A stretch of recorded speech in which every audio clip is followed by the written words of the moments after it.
നമ്മുടെ സൗരയൂഥത്തിൽ നമ്മെ അതിശയിപ്പിക്കുന്നത് എന്താണെന്ന് ചോദിച്ചു കഴിഞ്ഞാൽ അത് ഗ്രഹങ്ങൾ മാത്രമല്ല, അവയെ ചുറ്റി ഭ്രമണം ചെയ്തുകൊണ്ടിരിക്കുന്ന അത്ഭുതകരമായ ചന്ദ്രന്മാരാണ്.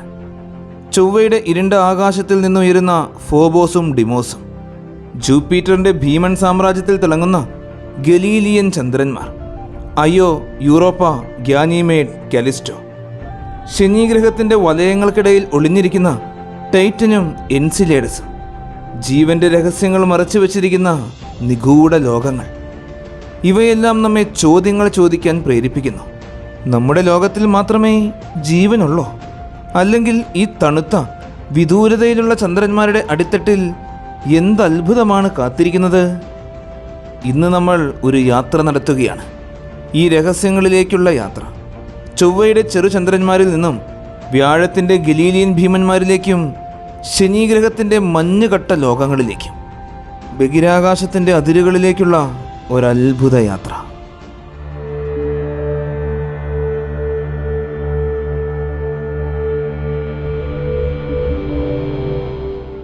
മാർസ് എന്ന ചൊവ്വ, മനുഷ്യൻ്റെ ചിന്തകളിൽ എന്നും സ്ഥാനം പിടിച്ചിട്ടുള്ള ചുവന്ന ലോകം. ഇതുവരെ നിരവധി ഗവേഷണങ്ങളും ഫിക്ഷൻ സിനിമകളും ഭാവിയിലെ യാത്രകളുടെ സ്വപ്നങ്ങളുമെല്ലാം ഈ ഗ്രഹത്തെ ചുറ്റിപ്പറ്റിയാണ്. ഈ ചുവന്ന ലോകത്തെ വലം വെച്ചുകൊണ്ടിരിക്കുന്ന രണ്ട് ചെറിയ ചന്ദ്രന്മാരുണ്ട്, ഫോബോസും ഡിമോസും. ഇവ വലുതോ മനോഹരമോ അല്ല. ഇവയ്ക്ക് നമ്മുടെ ചന്ദ്രനെ പോലെ തിളക്കവുമില്ല.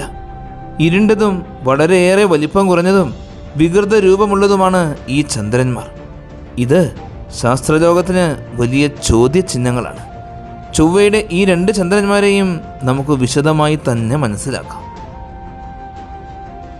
1877 ഒരു രാത്രിയിൽ അമേരിക്കയിലെ വാഷിംഗ്ടൺ DC-യിലുള്ള നേവൽ ഒബ്സർവേറ്ററിയിൽ നിന്നാണ് ആ വലിയ കണ്ടെത്തൽ നടന്നത്. ആസഫ് ഹാൾ എന്ന ജ്യോതിശാസ്ത്രജ്ഞൻ തൻ്റെ ദൂരദർശിനിയിലൂടെ ചൊവ്വയെ നിരീക്ഷിക്കുകയായിരുന്നു. ചൊവ്വയ്ക്ക് ചന്ദ്രന്മാരുണ്ടാകുമോ എന്ന സംശയം ജ്യോതിശാസ്ത്ര ലോകത്ത് ഏറെ ചർച്ചയായിരുന്ന സമയമായിരുന്നു അത്. അതിനാൽ തന്നെ അദ്ദേഹവും തൻ്റെ ശ്രമം ഉപേക്ഷിക്കാൻ ഒരുങ്ങി. എന്നാൽ ഭാര്യയുടെ നിർബന്ധത്തിന് വഴങ്ങി അദ്ദേഹം വീണ്ടും നിരീക്ഷിച്ചു കൊണ്ടേയിരുന്നു. അപ്പോഴാണ് അദ്ദേഹം അത്ഭുതകരമായ ആ കാഴ്ച കാണുന്നത്. മാർസിൻ്റെ ഒരു വശത്ത് ഒരു ചെറിയ പ്രകാശ ബിന്ദു. ചൊവ്വയ്ക്കൊപ്പം ചുറ്റുന്ന ചെറിയൊരു ചന്ദ്രനാകാം അതെന്ന് അദ്ദേഹം കരുതി. പക്ഷേ മേഘാവൃതമായ അന്തരീക്ഷം കാരണം വ്യക്തമായി നിരീക്ഷണം നടത്തുവാൻ സാധിച്ചില്ല. 16-ാം തീയതി രാത്രി നോക്കിയപ്പോഴും ആ പ്രകാശബിന്ദു വീണ്ടും അവിടെ തന്നെ കാണപ്പെട്ടു. അദ്ദേഹം അന്ന് കണ്ടത് ഒരു ഉപഗ്രഹത്തെ ആയിരുന്നു. പിന്നീടുള്ള ദിവസങ്ങളിൽ കൂടുതൽ നിരീക്ഷണങ്ങൾ നടത്തി അതിൻ്റെ ഭ്രമണപഥം, ദൂരം, വേഗത ഇതെല്ലാം രേഖപ്പെടുത്തി. ഗ്രീക്ക് പുരാണങ്ങളിലെ ദൈവമായ ഏരീസിൻ്റെ സഹോദരൻ, ഭയത്തെ പ്രതിനിധീകരിക്കുന്ന ദൈവമായ ഡീമോസ് എന്ന് അതിന് പേരിട്ടു. ഇതുപോലെ തന്നെ ഓഗസ്റ്റ് മാസം 18-ാം തീയതി രാത്രിയും അദ്ദേഹം നടത്തിയ നിരീക്ഷണത്തിൽ മാർസിൻ്റെ തൊട്ടടുത്തുകൂടെ ഒറ്റപ്പെട്ട മറ്റൊരു വെളിച്ചവും സഞ്ചരിക്കുന്നതായി കണ്ടെത്തി. പിന്നീടുള്ള നിരീക്ഷണങ്ങളിൽ നിന്നും അദ്ദേഹത്തിന് മനസ്സിലായി അത് ചൊവ്വയുടെ മറ്റൊരു ഉപഗ്രഹമാണെന്ന്.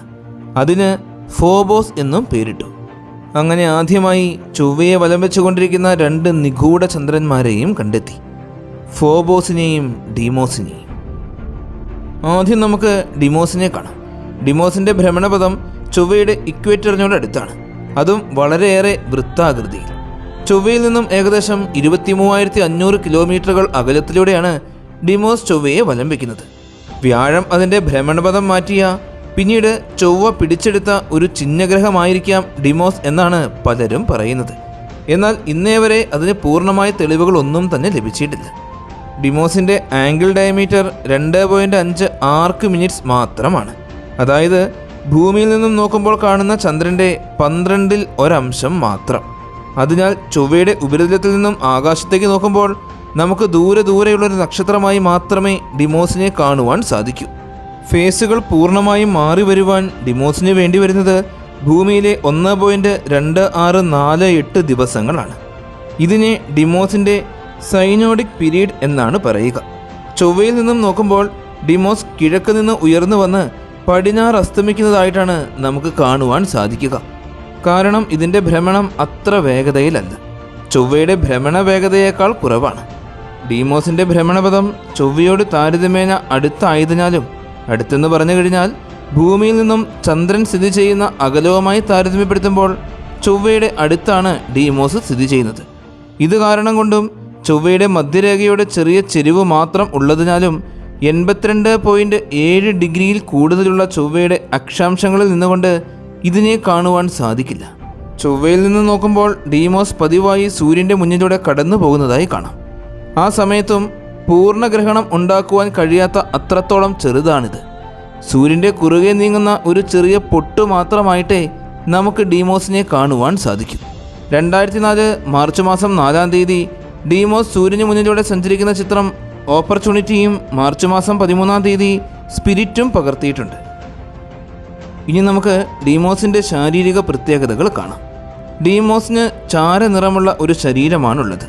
അതിൻ്റെ വലിപ്പത്തിലുള്ള മിക്ക വസ്തുക്കളെയും പോലെ തന്നെ ഇതും പൂർണ്ണ വൃത്താകൃതിയില്ലാത്ത അപൂർവമായ ആകൃതിയിലുള്ള ഒരു ബഹിരാകാശ വസ്തുവാണ്. മാർസിൻ്റെ 2 ചന്ദ്രന്മാരിൽ ഏറ്റവും ചെറുത് ഡീമോസാണ്. 12.5 കിലോമീറ്റർ എന്ന ശരാശരി വ്യാസം മാത്രമേ ഇതിനുള്ളൂ. ഡീമോസിൽ കാർബണേഷ്യസ് വസ്തുക്കളാൽ നിബിഡമായ പാറകളാണുള്ളത്.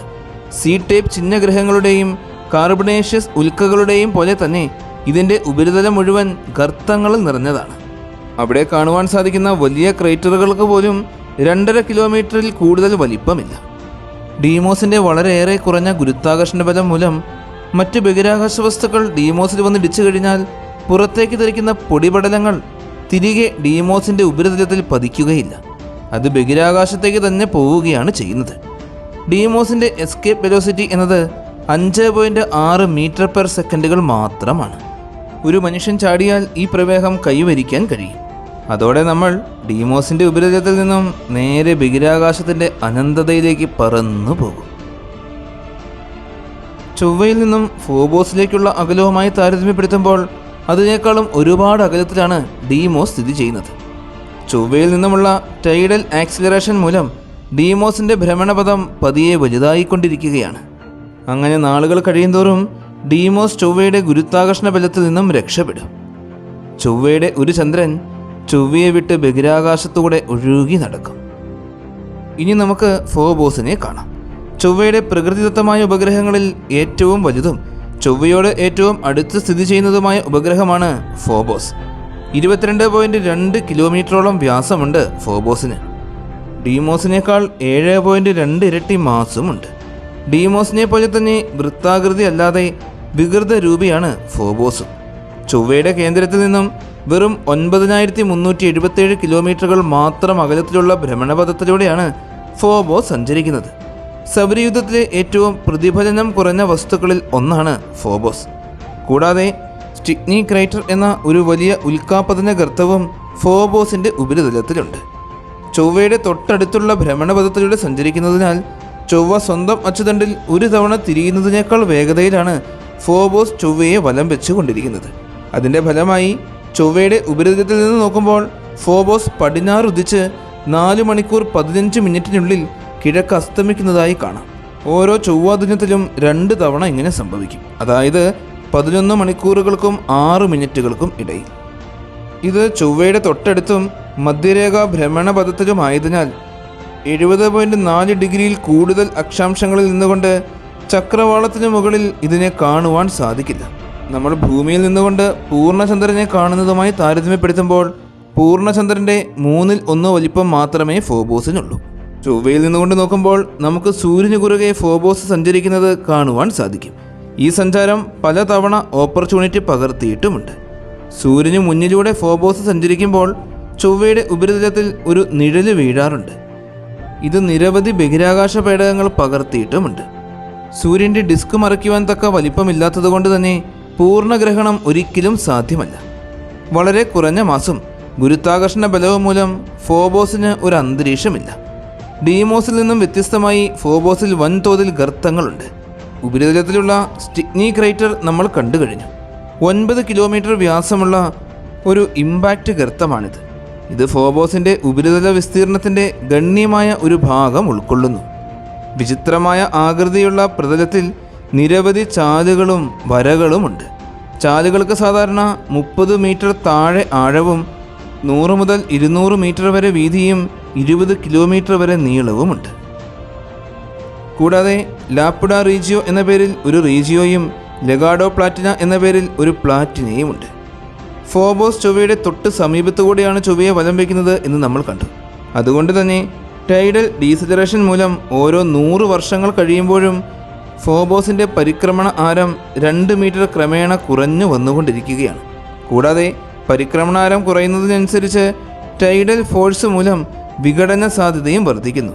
ഏകദേശം 30 മുതൽ 50 ദശലക്ഷം വർഷങ്ങൾക്കുള്ളിൽ ഫോബോസ് ചൊവ്വയിൽ പതിക്കുകയോ ചൊവ്വയുമായി കൂട്ടിയിടിച്ച് ചിഹ്ന ഭിന്നമായി മാറി ശനിയെപ്പോലെ ചൊവ്വയ്ക്ക് ചുറ്റും ഒരു വലയമായി മാറുകയോ ചെയ്യാം. ചുരുക്കി പറഞ്ഞാൽ കാലങ്ങൾക്ക് ശേഷം ഇന്ന് ചൊവ്വയോടൊപ്പം സഞ്ചരിച്ചു കൊണ്ടിരിക്കുന്ന ഈ 2 ചന്ദ്രന്മാരെയും ചൊവ്വയ്ക്ക് നഷ്ടമാകും. അങ്ങനെ ചൊവ്വ സൗരയൂഥത്തിൽ ഒറ്റപ്പെട്ടു പോകും. ഈ ഫോബോസും ഡീമോസും എങ്ങനെയായിരിക്കും മാർസിൻ്റെ ചുറ്റുവട്ടത്തെത്തിയത്? ഇവ മാർസിൻ്റെ തന്നെ ഭാഗമായിരുന്നോ അതോ പുറത്തുനിന്ന് വന്നതാണോ? ഇതിനെക്കുറിച്ച് അത്രമാത്രം ഉറപ്പുള്ള മറുപടി ശാസ്ത്രലോകത്തിന് ഇന്നുമില്ല. ക്യാപ്ചേർഡ് ആസ്ട്രോയിഡ് തിയറി പറയുന്നത് ഈ 2 ചന്ദ്രന്മാരും ഒരു കാലത്ത് ആസ്ട്രോയിഡ് ബെൽറ്റിനുള്ളിലോ അല്ലെങ്കിൽ ഔട്ടർ സോളാർ സിസ്റ്റത്തിലോ ഉണ്ടായിരുന്ന ആസ്ട്രോയിഡുകളാണെന്നാണ്. അവ സൗരയൂഥത്തിലൂടെ സഞ്ചരിച്ച് ചൊവ്വയുടെ ഗുരുത്വാകർഷണ ബലത്തിൽ അകപ്പെട്ട് ഭ്രമണപഥത്തിലേക്ക് പ്രവേശിച്ചു. ഫോബോസും ഡീമോസിൻ്റെയും നിറം, ഘടന, ആകൃതി ഇവയെല്ലാം കാർബൺ സമ്പുഷ്ടമായ സി ടൈപ്പ് ആസ്ട്രോയിഡുകളെ പോലെ സമാനമാണ്. എന്നിരുന്നാലും ഇവ എങ്ങനെയാണ് മാർസിൻ്റെ ഭ്രമണപഥത്തിൽ എത്തപ്പെട്ടത് എന്നതിന് വ്യക്തമായ ഉത്തരങ്ങളില്ല. അടുത്തത് ജെയിൻ്റ് ഇമ്പാക്റ്റ് തിയറിയാണ്. ഇത് നമ്മുടെ ചന്ദ്രൻ രൂപം കൊണ്ട പോലെ തന്നെ വലിയൊരു ആസ്ട്രോയിഡ് മാസുമായി കൂട്ടിയിടിച്ച് പൊട്ടിത്തെറിച്ചപ്പോൾ രൂപം കൊണ്ടതാണ് ഈ ചന്ദ്രന്മാർ എന്നാണ് തിയറി പറയുന്നത്. എന്നാൽ ഇതിനുള്ള സാധ്യത ആദ്യത്തെ തിയറിയേക്കാളും കുറവാണ്. അടുത്തത് കോഫോർമേഷൻ എന്ന തിയറിയാണ്. ഫോബോസും ഡീമോസും മാർസിൻ്റെ അടുത്ത് ഒരേ സമയത്ത് സെയിം നെബുലർ ഡിസ്കിൽ നിന്നും രൂപം കൊണ്ടതാണ് എന്നാണ് ഈ തിയറി പറയുന്നത്.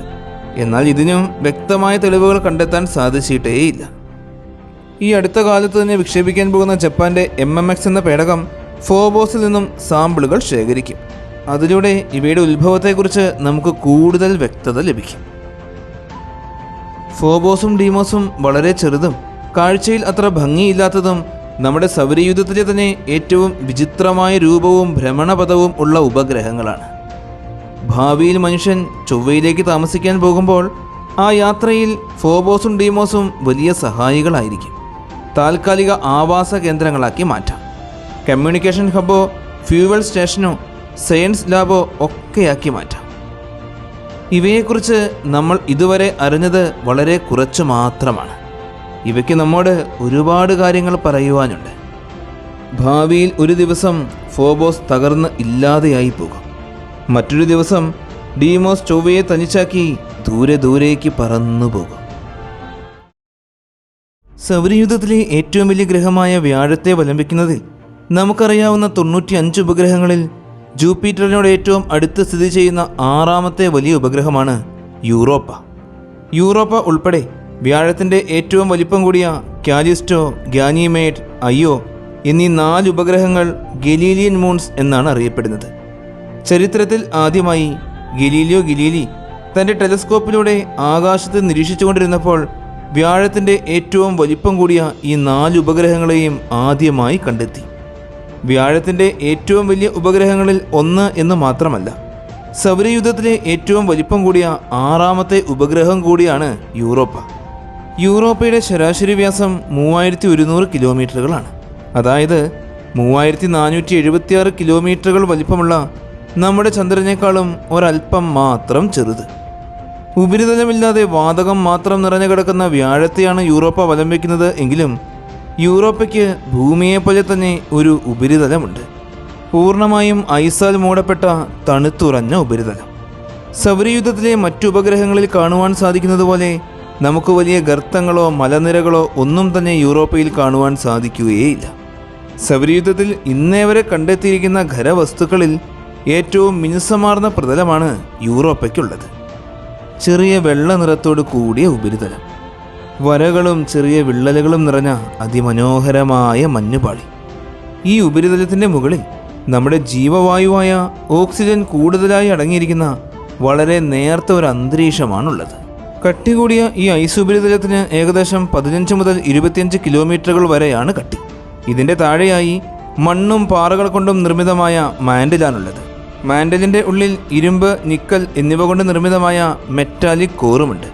യൂറോപ്പയുടെ ഉപരിതല താപനില ഏകദേശം -160 ആണ്.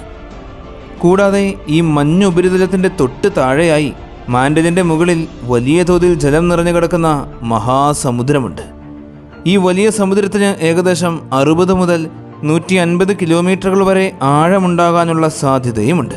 അതായത് ഭൂമിയിലെ സമുദ്രത്തിനുള്ളിൽ നമ്മൾ കണ്ടെത്തിയ 10 കിലോമീറ്റർ എന്ന ഏറ്റവും വലിയ ആഴത്തേക്കാളും 10 ഇരട്ടിയിലും കൂടുതൽ ആഴം. ഭൂമിയിലെ മുഴുവൻ ജലത്തേക്കാളും ഇരട്ടിയിൽ കൂടുതൽ ജലം ഈ മഹാസമുദ്രത്തിൽ ഉൾക്കൊള്ളാൻ സാധിക്കും. ഹബിൾ സ്പേസ് ടെലസ്കോപ്പ് നടത്തിയ പഠനങ്ങളിൽ നിന്നും യൂറോപ്പയുടെ കട്ടി കൂടിയ ഉപരിതലത്തിലുള്ള വിള്ളലുകൾക്കിടയിലൂടെ 200 കിലോമീറ്ററുകൾ വരെ ഉയരത്തിലേക്ക് വലിയ തോതിൽ ജലം നീരാവിയായി ചീറ്റിത്തെറിച്ചുകൊണ്ടിരിക്കുകയാണ് എന്ന് കണ്ടെത്തുവാൻ സാധിച്ചു. ഇത്തരത്തിൽ ജലം നീരാവിയായി ചീറ്റിത്തെറിക്കുന്നതിനെ വാട്ടർ ഫ്ലൂംസ് എന്നാണ് പറയുന്നത്. ഇതുപോലുള്ള പ്രതിഭാസം നമ്മൾ ആദ്യമായി കണ്ടെത്തുന്നത് ശനിയുടെ ഉപഗ്രഹമായ എൻസിലേഡസിലാണ്. സാറ്റേണിനെ കുറിച്ച് പഠിക്കുന്നതിന് വേണ്ടി വിക്ഷേപിച്ച നാസയുടെ കാസിനി എന്ന പേടകമാണ് എൻസിലേഡസിൽ ഈ പ്രതിഭാസം കണ്ടെത്തിയത്. എൻസിലേഡസിൻ്റെ സൗത്ത് പോളിലൂടെയാണ് ജലം ചീറ്റിത്തെറിക്കുന്നതായി നമ്മൾ കണ്ടത്. എന്നാൽ യൂറോപ്പയുടെ ഉപരിതലം മുഴുവനും ഈ പ്രതിഭാസം നമുക്ക് കാണുവാൻ സാധിക്കും.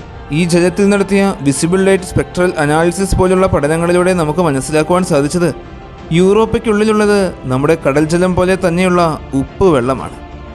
ഏകദേശം 6,70,900 കിലോമീറ്ററുകളാണ് യൂറോപ്പയുടെ ഭ്രമണപഥ ദൂരം.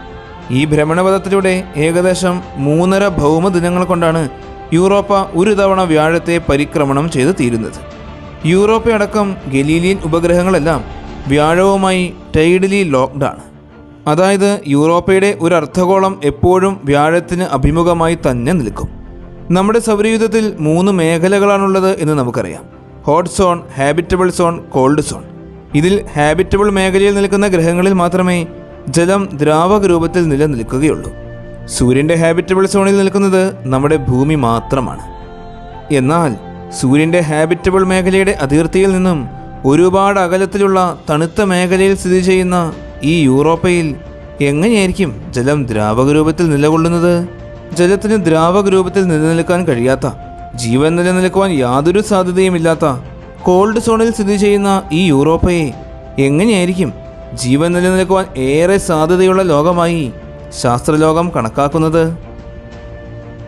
സൗരയൂഥത്തിലെ ഏറ്റവും ശക്തമായ ഗ്രാവിറ്റേഷണൽ ഫീൽഡുള്ള ഗ്രഹമാണ് ജൂപ്പിറ്റർ. ഈ ജൂപ്പിറ്ററിൻ്റെ ഉപഗ്രഹമായ യൂറോപ്പയിലും ജൂപ്പിറ്ററിൻ്റെ ഗ്രാവിറ്റേഷണൽ ഫോഴ്സ് ആക്ട് ചെയ്യുന്നുണ്ട്. ജൂപ്പിറ്ററിൻ്റെ മാത്രമല്ല, യൂറോപ്പയേക്കാളും വലിപ്പം കൂടിയ മറ്റു 3 ഉപഗ്രഹങ്ങളുടെയും ഗ്രാവിറ്റേഷണൽ ഫോഴ്സും യൂറോപ്പയിൽ ആക്ട് ചെയ്യുന്നുണ്ട്. ഭൂമിയുടെ ഉപഗ്രഹമായ ചന്ദ്രൻ്റെ ഗ്രാവിറ്റി മൂലം ഭൂമിയിൽ വേലിയേറ്റങ്ങൾ സംഭവിക്കുന്നുണ്ട് എന്ന് നമുക്കറിയാം. ടൈഡൽ ഫ്ലെക്സിംഗ് എന്നാണ് ഈ പ്രതിഭാസത്തെ വിളിക്കുന്നത്. ഇതൊരു ഗുരുത്വാകർഷണ പ്രതിഭാസമാണ്. ഒരു ബഹിരാകാശ വസ്തുവിൻ്റെ ഗുരുത്വാകർഷണ ബലം മൂലം മറ്റൊരു വസ്തുവിന് സംഭവിക്കുന്ന വ്യതിയാനങ്ങളെയാണ് ടൈഡൽ ഫ്ലെക്സിംഗ് എന്ന് പറയുന്നത്. ഒരു വസ്തുവിൽ ചെലുത്തപ്പെടുന്ന ഗ്രാവിറ്റേഷണൽ ഫോഴ്സ് അതിൻ്റെ എല്ലാ ഭാഗത്തും സ്ഥിരമല്ലാത്തതുകൊണ്ടാണ് ഇത് സംഭവിക്കുന്നത്. അടുത്തുള്ള വശം വിദൂര വശത്തേക്കാളും ശക്തമായി ആകർഷിക്കപ്പെടുന്നു.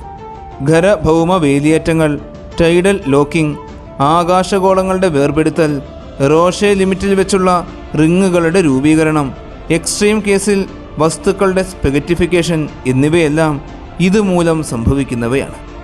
വ്യാഴത്തിൻ്റെയും ഗാനിമേഡ്, കാലിസ്റ്റോ, അയോ എന്നീ വലിയ 3 ഗലീലിയൻ ഉപഗ്രഹങ്ങളുടെയും ഗ്രാവിറ്റേഷണൽ ഫോഴ്സ് യൂറോപ്പയിൽ അനുഭവപ്പെടുന്നതിൻ്റെ ഫലമായി സംഭവിക്കുന്ന ഗ്രാവിറ്റേഷണൽ ഫ്ലെക്സിംഗ് മൂലമാണ് യൂറോപ്പയുടെ മഞ്ഞുപാളികൾക്കടിയിൽ ജലം ദ്രാവക രൂപത്തിൽ നിലനിൽക്കുന്നത്. ഇങ്ങനെ ടൈഡൽ ഫ്ലെക്സിംഗ് മൂലം യൂറോപ്പ നിരന്തരം നീളുകയും ചുരുങ്ങുകയും ചെയ്തുകൊണ്ടേയിരിക്കുകയാണ്. ഇതിൻ്റെ ഫലമായി യൂറോപ്പയിൽ വലിയ തോതിൽ ഫ്രിക്ഷനും ചൂടും അനുഭവപ്പെടും.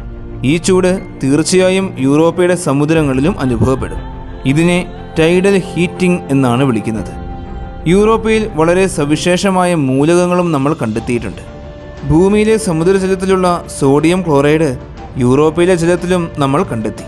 യൂറോപ്പയിൽ നിന്നും പുറത്തേക്ക് ചീറ്റിത്തെറിച്ചുകൊണ്ടിരിക്കുന്ന ജലനീരാവിയിൽ നടത്തിയ പഠനങ്ങളിൽ നിന്നുമാണ് നമുക്കിത് മനസ്സിലായത്. കൂടാതെ യൂറോപ്പയുടെ അന്തരീക്ഷത്തിൽ ഓക്സിജനും ഹൈഡ്രജനും കാർബൺ ഡൈ ഓക്സൈഡും മറ്റ് കാർബൺ മോളിക്യൂളുകളും ചെറിയ തോതിൽ നൈട്രജനും സൾഫറും ഫോസ്ഫറസും എല്ലാം ഉണ്ട്. അതുകൊണ്ട് തന്നെയാണ് യൂറോപ്പയിൽ ജീവൻ നിലനിൽക്കുവാൻ ഒരുപാട് സാധ്യതകളുണ്ടെന്ന് ശാസ്ത്രലോകം കണക്കാക്കുന്നതും. നാളിതുവരെ 7 ബഹിരാകാശ പേടകങ്ങളാണ് യൂറോപ്പയെ സന്ദർശിച്ചിട്ടുള്ളത്. 1973 പൈനിയർ 10ഉം തൊട്ടു പിന്നാലെ 1974 പൈനിയർ 11 പേടകവും യൂറോപ്പയുടെ സമീപത്തെത്തി. ആദ്യമായി യൂറോപ്പയെ കണ്ട ഈ പേടകങ്ങൾ യൂറോപ്പയുടെ മാഗ്നറ്റിക് ഫീൽഡ്, സർഫസ് എന്നിവയെപ്പറ്റി ധാരാളം പഠനങ്ങൾ നടത്തി. 1979 സൗരയൂഥത്തിന് പുറത്തേക്ക് വിക്ഷേപിക്കപ്പെട്ട വോയേജർ പേടകങ്ങൾ യൂറോപ്പയുടെ സമീപത്തെത്തി പഠനങ്ങൾ നടത്തി.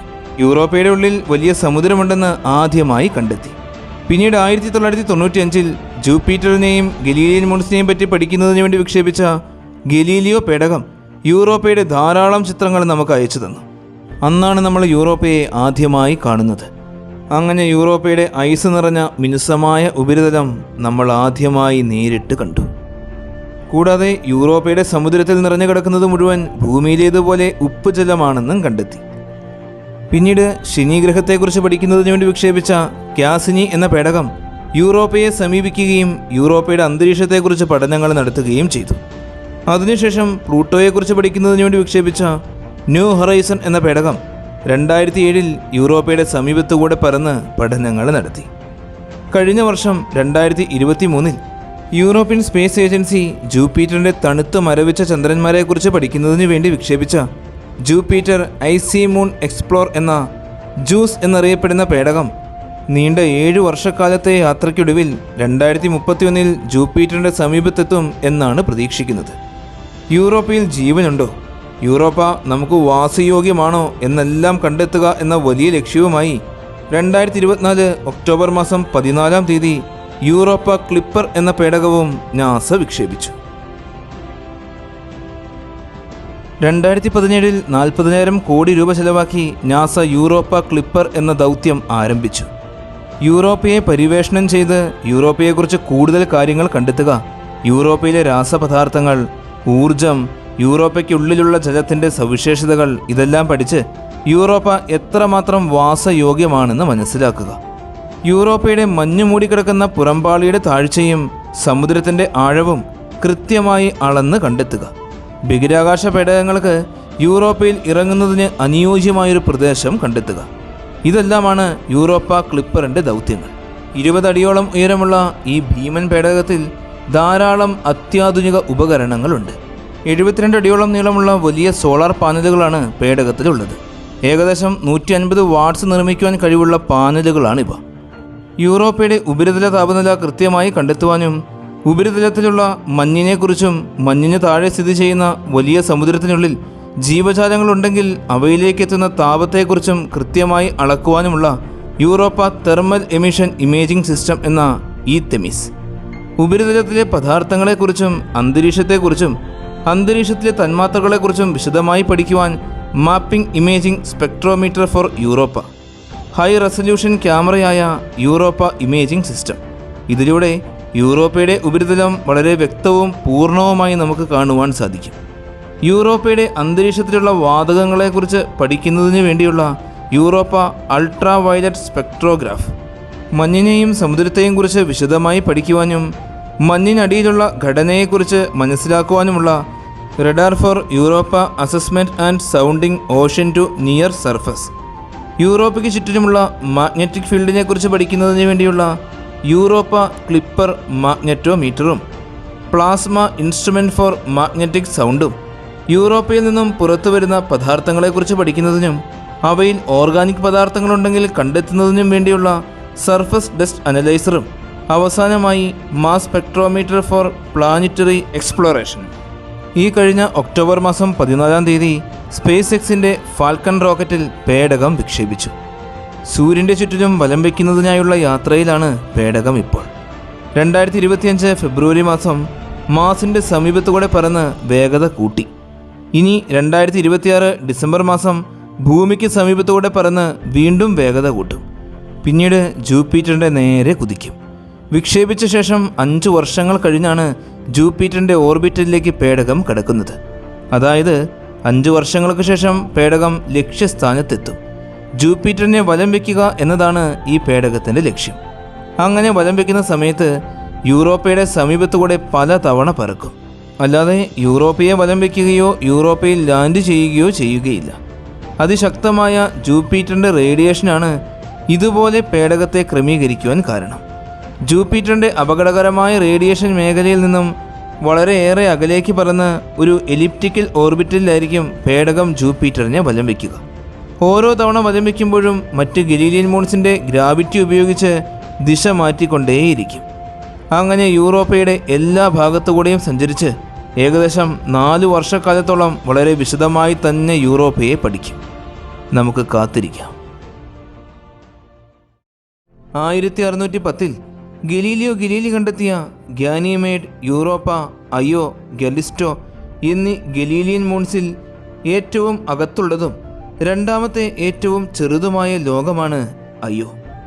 നമ്മുടെ ചന്ദ്രനേക്കാളും അല്പം വലുതായ അയോ സൗരയൂഥത്തിലെ 4ാമത്തെ വലിയ ഉപഗ്രഹമാണ്. ജൂപ്പിറ്ററിൻ്റെ ഉപഗ്രഹങ്ങളിൽ ഏറ്റവും അടുത്തുകൂടെ ജൂപ്പിറ്ററിനെ വലം വയ്ക്കുന്ന ഒരു ഉപഗ്രഹമാണ് അയോ. ഗലീലിയൻ മൂൺസ് അടക്കം ആകെ 8 ഉപഗ്രഹങ്ങൾ മാത്രമാണ് ജൂപ്പിറ്ററിനെ സമീപത്തുകൂടെ വലം വയ്ക്കുന്നത്. വ്യാഴത്തിൻ്റെ കേന്ദ്രത്തിൽ നിന്നും 4.21 ലക്ഷം കിലോമീറ്ററുകൾ അകലെയും മേഘങ്ങളിൽ നിന്നും 3.5 ലക്ഷം കിലോമീറ്ററുകൾ അകലത്തിലൂടെയുമാണ് അയോ വ്യാഴത്തെ വലം വയ്ക്കുന്നത്. വ്യാഴത്തിൻ്റെ ഈ ഗലീലിയൻ ഉപഗ്രഹങ്ങളിൽ ഏറ്റവും ഉള്ളിലായിട്ട് സ്ഥിതി ചെയ്യുന്ന ഉപഗ്രഹമാണ് അയോ. തീബീസിൻ്റെയും യൂറോപ്പയുടെയും ഭ്രമണപഥങ്ങൾക്കിടയിലാണ് ഇതിൻ്റെ സ്ഥാനം. വ്യാഴത്തിൻ്റെ ആന്തരിക ഉപഗ്രഹങ്ങൾ ഉൾപ്പെടെ വ്യാഴത്തിൽ നിന്നും പുറത്ത് സ്ഥിതി ചെയ്യുന്ന 5ാമത്തെ ഉപഗ്രഹമാണ് അയോ. അയോ ഉൾപ്പെടെ തൊട്ടടുത്ത് സ്ഥിതി ചെയ്യുന്ന 8 ഉപഗ്രഹങ്ങളും ജൂപ്പിറ്ററുമായി ടൈഡലി ലോക്ക്ഡാണ്. അതായത് അവയുടെ ഒരു വശം എപ്പോഴും ജൂപ്പിറ്ററിന് അഭിമുഖമായി തന്നെ നിൽക്കും. വ്യാഴത്തെ ഒരു തവണ വലം വെച്ച് തീർക്കുന്നതിന് അയോയ്ക്ക് വേണ്ടി വരുന്നത് 42.5 മണിക്കൂറുകളാണ്. അയോയും യൂറോപ്പയും ഗാനിമേഡും ജൂപ്പിറ്ററിനെ വലം വയ്ക്കുന്നത് പ്രത്യേക അനുപാതത്തിലാണ്. അയോ യൂറോപ്പയുമായി 2:1 എന്ന ശരാശരി ചലന പരിക്രമണ അനുപാതത്തിലും ഗാനിമേഡുമായി 4:1 എന്ന ചലന പരിക്രമണ അനുപാതത്തിലുമാണ് വ്യാഴത്തെ വലം വയ്ക്കുന്നത്. അതായത് യൂറോപ്പ വ്യാഴത്തെ ഒരു തവണ വലം വെച്ച് തീർക്കുന്ന സമയം കൊണ്ട് അയോ 2 തവണ വലം വെച്ച് തീർക്കും. അതുപോലെ തന്നെ ഗാനിമേഡ് ഒരു തവണ വലം വെച്ച് തീർക്കുന്ന സമയം കൊണ്ട് അയോ 4 തവണ വലം വെച്ച് തീർക്കും. ഈ അനുപാതം അയോയുടെ ഓർബിറ്റൽ എസെൻട്രിസിറ്റി നിലനിർത്തുവാൻ സഹായിക്കുന്നു. ഇതതിൻ്റെ ഭൂമിശാസ്ത്രപരമായ പ്രവർത്തനങ്ങൾക്ക് പ്രാഥമിക താപന സ്രോതസ്സാണ്. അയോ തൊട്ടടുത്തുകൂടിയാണ് ജൂപ്പിറ്ററിനെ വലം വയ്ക്കുന്നത് എന്ന് നമ്മൾ കണ്ടു കഴിഞ്ഞു. അതുകൊണ്ട് തന്നെ ജൂപ്പിറ്ററിൻ്റെ അതിശക്തമായ ഗ്രാവിറ്റി അയോയുടെ ഉപരിതലത്തിൽ വലിയ വേലിയേറ്റങ്ങൾക്ക് കാരണമാകുന്നുണ്ട്. 400-ലും അധികം സജീവ അഗ്നിപർവ്വതങ്ങളുള്ള അയോ സൗരയൂഥത്തിലെ ഏറ്റവും കൂടുതൽ ഭൂമിശാസ്ത്രപരമായ സജീവമായ വസ്തുവാണ്. വ്യാഴത്തിനും മറ്റ് ഗലീലിയൻ ഉപഗ്രഹങ്ങളായ യൂറോപ്പ, ഗാനിമേഡ്, കാലിസ്റ്റോ എന്നിവയ്ക്കും ഇടയിൽ അയോ ഗ്രാവിറ്റി മൂലം വലിക്കപ്പെടുമ്പോൾ അതിൻ്റെ ഉള്ളിൽ ഘർഷണം മൂലമുണ്ടാകുന്ന ടൈഡൽ ഹീറ്റിങ്ങിൻ്റെ ഫലമായാണ് ഇത്രയ്ക്ക് തീവ്രമായ ഭൂമിശാസ്ത്ര പ്രവർത്തനങ്ങൾ നടക്കുന്നത്. ഈ അഗ്നിപർവ്വതങ്ങളിൽ നിന്നുമെല്ലാം നിരന്തരമായി സൾഫറിൻ്റെയും സൾഫർ ഡയോക്സൈഡിൻ്റെയും പുകച്ചുരുളുകൾ ഉൽപ്പാദിപ്പിക്കപ്പെടുന്നുണ്ട്. ഇവ ഉപരിതലത്തിൽ നിന്നും 500 കിലോമീറ്റർ വരെ ഉയരത്തിലേക്ക് ഉയരും. അയോയുടെ ഉപരിതലത്തിൽ സിലിക്കേറ്റ് പുറന്തോടിൻ്റെ അടിവശത്ത് വിപുലമായ കംപ്രഷൻ വഴി ഉയർത്തിയ 100-ലധികം വലിയ പർവ്വതങ്ങളുണ്ട്. ഈ കൊടുമുടികളിൽ പലതും നമ്മുടെ എവറസ്റ്റ് കൊടുമുടിയേക്കാൾ ഉയരമുള്ളവയാണ്. ആസ്ട്രോയിഡ് ബെൽറ്റിന് പുറത്തുള്ള ബാഹ്യ സൗരയൂഥത്തിലെ മറ്റെല്ലാ ഉപഗ്രഹങ്ങളിൽ നിന്നും തികച്ചും വ്യത്യസ്തമായി അയോ രൂപീകരിക്കപ്പെട്ടിരിക്കുന്നത് ഉരുകിയ ഇരുമ്പ് അല്ലെങ്കിൽ ഇരുമ്പ് സൾഫൈഡ് കാമ്പിന് ചുറ്റിലുമുള്ള സിലിക്കേറ്റ് പാറകൾ കൊണ്ടാണ്. അയോയുടെ ഉപരിതലത്തിൻ്റെ ഭൂരിഭാഗവും സൾഫറിൻ്റെയും സൾഫർ ഡയോക്സൈഡിൻ്റെയും മഞ്ഞു മൂടിയ ആവരണമുള്ള വിശാലമായ സമതലങ്ങളാൽ നിർമ്മിതമാണ്. അയോയിലെ ഈ അഗ്നിപർവ്വത പ്രവർത്തനങ്ങൾ മൂലമുണ്ടാകുന്ന പുകച്ചുരുളുകൾ, ലാവാ പ്രവാഹങ്ങൾ എന്നിവയെല്ലാം അയോയുടെ ഉപരിതലത്തിൽ വലിയ വലിയ മാറ്റങ്ങൾ സൃഷ്ടിക്കുന്നുണ്ട്. മഞ്ഞ, ചുവപ്പ്, വെള്ള, കറുപ്പ്, പച്ച എന്നീ ധാരാളം വലിയ വരകളും വലിയ ഗർത്തങ്ങളും സൃഷ്ടിക്കപ്പെട്ടുകൊണ്ടേയിരിക്കുകയാണ്. ഇങ്ങനെ സംഭവിക്കുന്നതിനുള്ള കാരണങ്ങൾ പ്രധാനമായും അലോട്രോപ്പുകളും സൾഫറിൻ്റെ സംയുക്തങ്ങളുമാണ്. 800 കിലോമീറ്ററിലും കൂടുതൽ നീളമുള്ള ധാരാളം വിപുലമായ ലാവാ പ്രവാഹങ്ങൾ ഉപരിതലത്തിലുണ്ട്. ഈ അഗ്നിപർവ്വതങ്ങൾ ഉൽപ്പാദിപ്പിക്കുന്ന വസ്തുക്കളാണ് അയോയുടെ വളരെ നേർത്ത അന്തരീക്ഷത്തെ സൃഷ്ടിക്കുന്നത്. കൂടാതെ ഇത് വ്യാഴത്തിൻ്റെ വളരെ വിപുലമായ കാന്തിക മണ്ഡലത്തിൻ്റെ സ്വഭാവത്തെയും വികിരണ നിലയെയും വളരെയധികം ബാധിക്കുന്നുണ്ട്. അയോയുടെ അഗ്നിപർവ്വതത്തിൽ നിന്നും പുറപ്പെടുന്ന വസ്തുക്കൾ വ്യാഴത്തിനു ചുറ്റിലും വലിയ തീവ്രമായ പ്ലാസ്മ ടോറസ് ഉൽപ്പാദിപ്പിക്കുകയും അയോയുടെ ചുറ്റിലും പ്രതികൂലമായ വികിരണ അന്തരീക്ഷം സൃഷ്ടിക്കുകയും ചെയ്യുന്നു. ജൂപ്പിറ്ററിൻ്റെ 95 ഉപഗ്രഹങ്ങളിൽ ഏറ്റവും വലിപ്പം കൂടിയ മൂന്നാമത്തെ ഉപഗ്രഹവും സൗരയൂഥത്തിലെ 4ാമത്തെ വലിയ ഉപഗ്രഹവുമായ അയോയുടെ വലിപ്പവും മാസും സാന്ദ്രതയുമെല്ലാം നമ്മുടെ ചന്ദ്രന് സമാനമാണ്. അതുകൊണ്ട് തന്നെ ഗുരുത്വാകർഷണ ബലം ചന്ദ്രനെപ്പോലെ തന്നെയാണ്. സൂര്യനിൽ നിന്നും ഇത്രത്തോളം അകലത്തിൽ സ്ഥിതി ചെയ്യുന്നത് കൊണ്ട് തന്നെ ജൂപ്പിറ്ററിൻ്റെ മറ്റെല്ലാ ഉപഗ്രഹങ്ങളും മഞ്ഞു മൂടിയ ലോകമാണ്. എന്നാൽ അയോയുടെ ഉപരിതലം മാത്രം സിലിക്കേറ്റും മറ്റു ലോക പദാർത്ഥങ്ങളും നിറഞ്ഞതാണ്. അതുകൊണ്ട് തന്നെ സൗരയൂഥത്തിൽ ഏറ്റവും കുറച്ച് ജലാംശമുള്ള ബഹിരാകാശ വസ്തുവാണ് അയോ. ഇതെല്ലാം മറ്റു സകല വസ്തുക്കളിൽ നിന്നും അയോയെ വ്യത്യസ്തമാക്കുന്ന പ്രത്യേകതകളാണ്. ഇനി നമുക്ക് അയോയുടെ ആന്തരിക ഘടന കാണാം. കോറ് നിർമ്മിക്കപ്പെട്ടിരിക്കുന്നത് അയോൺ സൾഫൈഡ് കൊണ്ടാണ്. എന്നാൽ അയോയുടെ കോറ് നമ്മുടെ ഭൂമിയുടെ കോറ് പോലെ തിളച്ചുമറിയുന്ന ഒന്നായിരിക്കുകയില്ല. എന്നാൽ ക്രസ്റ്റ് അഥവാ പുറന്തോടിനുള്ളിലുള്ള മാൻഡിൽ ഭാഗം മുഴുവൻ ഉരുകി മറിയുന്ന അവസ്ഥയിലാണുള്ളത്.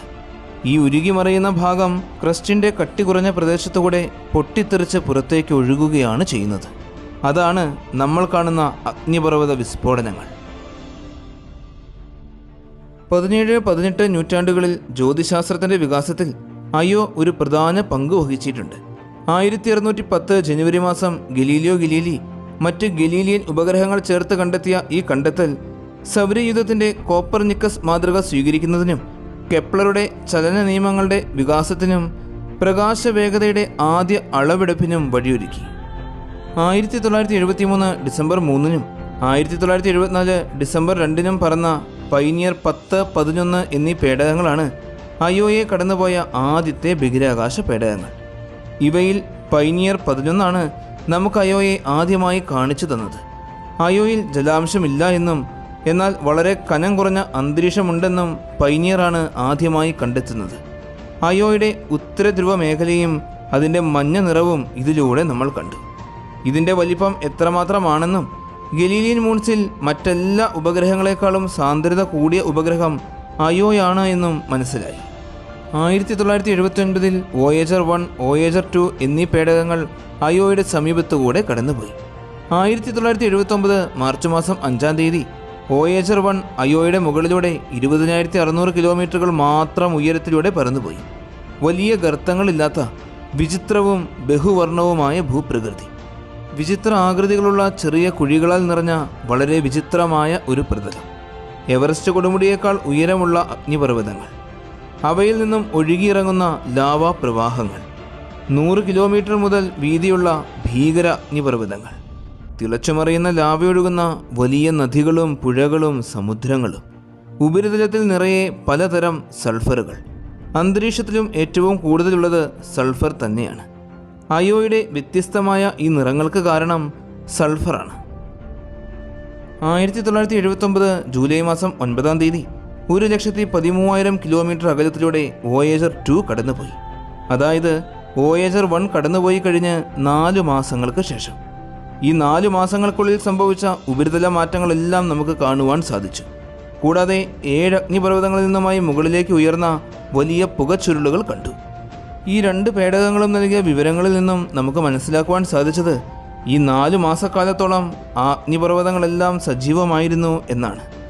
പിന്നീട് ഭൂമിയിൽ നിന്നും 6 വർഷക്കാലത്തെ നീണ്ട യാത്രയ്ക്ക് ശേഷം 1995 ഗലീലിയോ ബഹിരാകാശ പേടകം വ്യാഴത്തിൻ്റെ സമീപത്തെത്തി. ഗലീലിയോ വളരെ വ്യക്തമായി ധാരാളം ചിത്രങ്ങൾ പകർത്തി നമുക്ക് അയച്ചു തന്നു. ഉപരിതലത്തിലൂടെ തിളച്ചുമറിഞ്ഞൊഴുകിക്കൊണ്ടിരിക്കുന്ന ലാവയെ ഈ ചിത്രങ്ങളിലൂടെ വ്യക്തമായി തന്നെ നമ്മൾ കണ്ടു. ഗലീലിയോ പില്ലർ പാറ്ററയിലെ വലിയൊരു അഗ്നിപർവ്വത വിസ്ഫോടനം നിരീക്ഷിച്ചു.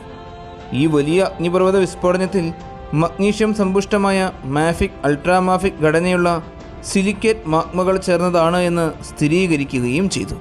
കൂടാതെ ധാരാളം സജീവമായ അഗ്നിപർവ്വതങ്ങൾ, വ്യാപകമായി വ്യത്യസ്തങ്ങളായ രൂപഘടനയുള്ള നിരവധി പർവ്വതങ്ങൾ, വോയേജർ മുതൽ ഗലീലിയോ വരെ സംഭവിച്ച ഉപരിതല മാറ്റങ്ങൾ എന്നിവയെല്ലാം കണ്ടെത്തി.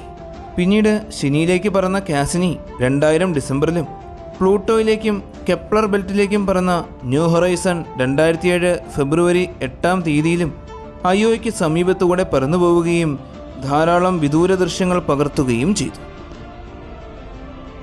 പിന്നീട് 2011 വിക്ഷേപിച്ച ജൂണോ എന്ന ബഹിരാകാശ പേടകം 2016 ജൂലൈ മാസം 5-ാം തീയതി വ്യാഴത്തിൻ്റെ തൊട്ട് സമീപത്തുള്ള ഭ്രമണപഥത്തിൽ പ്രവേശിച്ചു. വ്യാഴത്തെക്കുറിച്ച് പഠനങ്ങൾ നടത്തുന്നതിനു വേണ്ടി വിക്ഷേപിച്ച ജൂണോ വ്യാഴത്തിൻ്റെ ഗലീലിയൻ ഉപഗ്രഹങ്ങളുടെ തൊട്ട് സമീപത്തുകൂടെ പറന്നുപോയി. 2022 2023 അയോയുടെ സമീപത്തുകൂടെ പറന്നു. 2023 ഡിസംബർ 30 2024 ഫെബ്രുവരി 3 അയോയുടെ 1500 കിലോമീറ്റർ മാത്രം ഉയരത്തിലൂടെ പറന്നുപോയി. അയോയുടെ ഗുരുത്വാകർഷണ ബലത്തെക്കുറിച്ചും ഉപരിതലത്തിൽ സംഭവിച്ചുകൊണ്ടിരിക്കുന്ന മാറ്റങ്ങളെക്കുറിച്ചും പഠനങ്ങൾ നടത്തി. ഇതോടൊപ്പം തന്നെ അയോയുടെ ഉപരിതലത്തിൽ ഉടനീളമുള്ള സൾഫർ ഡയോക്സൈഡിൻ്റെ മഞ്ഞിൻ്റെ മാപ്പിങ്ങും സൂര്യപ്രകാശത്തെ ആഗിരണം ചെയ്തുകൊണ്ടിരിക്കുന്ന ചെറിയ ഉപരിതല ഘടനകളുടെ മാപ്പിങ്ങും നടത്തി. അയോയുടെ ഉപരിതലം നിറയെ നിരവധി നിറങ്ങളാണ്. സൾഫർ മൂലം ഉപരിതലം മഞ്ഞയായിട്ടാണ് കാണുന്നത് എങ്കിലും ചിലയിടത്ത് വെളുത്ത നിറമുണ്ട്. സൾഫർ ഡയോക്സൈഡിൻ്റെ മഞ്ഞ് കാരണമാണ് വെള്ള നിറം കാണുന്നത്. ധ്രുവങ്ങളിൽ തവിട്ട് നിറമാണ്. സൾഫറിൽ അതിശക്തമായ റേഡിയേഷൻ പതിക്കുന്നത് കൊണ്ടാണ് ഈ നിറം രൂപപ്പെടുന്നത്. പിന്നെ വലിയ അഗ്നിപർവ്വത വിസ്ഫോടനങ്ങളുടെ ഫലമായി വലിയ തരത്തിൽ പുകച്ചുരുളുകൾ മുകളിലേക്ക് ഉയരുമ്പോൾ അവ ചുവപ്പ് നിറത്തിലാണ് കാണപ്പെടുന്നത്. ഇനി നമുക്ക് അയോയിലെ അഗ്നിപർവ്വതങ്ങളെ കാണാം. ഏറ്റവും വലിപ്പം കൂടിയ അഗ്നിപർവ്വതം ലോക്കി പറ്റേറിയ ആണ്. അയോയുടെ 25% ചൂടിനുള്ള പ്രധാന കാരണവും ഈ ഒരൊറ്റ അഗ്നിപർവ്വതമാണ്. ഇതിലൂടെ ലാവ പുറത്തേക്ക് വരുന്ന വായുഭാഗത്തിന് മാത്രം 202 കിലോമീറ്ററോളമാണ് വലിപ്പം. ട്വാൻ സ്റ്റാർ എന്ന അഗ്നിപർവ്വതമാണ് അടുത്ത വലിയ അഗ്നിപർവ്വതം. ട്വാൻ സ്റ്റാർ അഗ്നിപർവ്വതം പൊട്ടിത്തെറിക്കുന്ന കാഴ്ച ന്യൂ ഹൊറൈസൺ ബഹിരാകാശ പേടകം പകർത്തി നമുക്ക് അയച്ചു തന്നിട്ടുണ്ട്. ഈ അഗ്നിപർവ്വതങ്ങൾ കൂടാതെ വലിയ പർവ്വതനിരകളും അയോയിലുണ്ട്.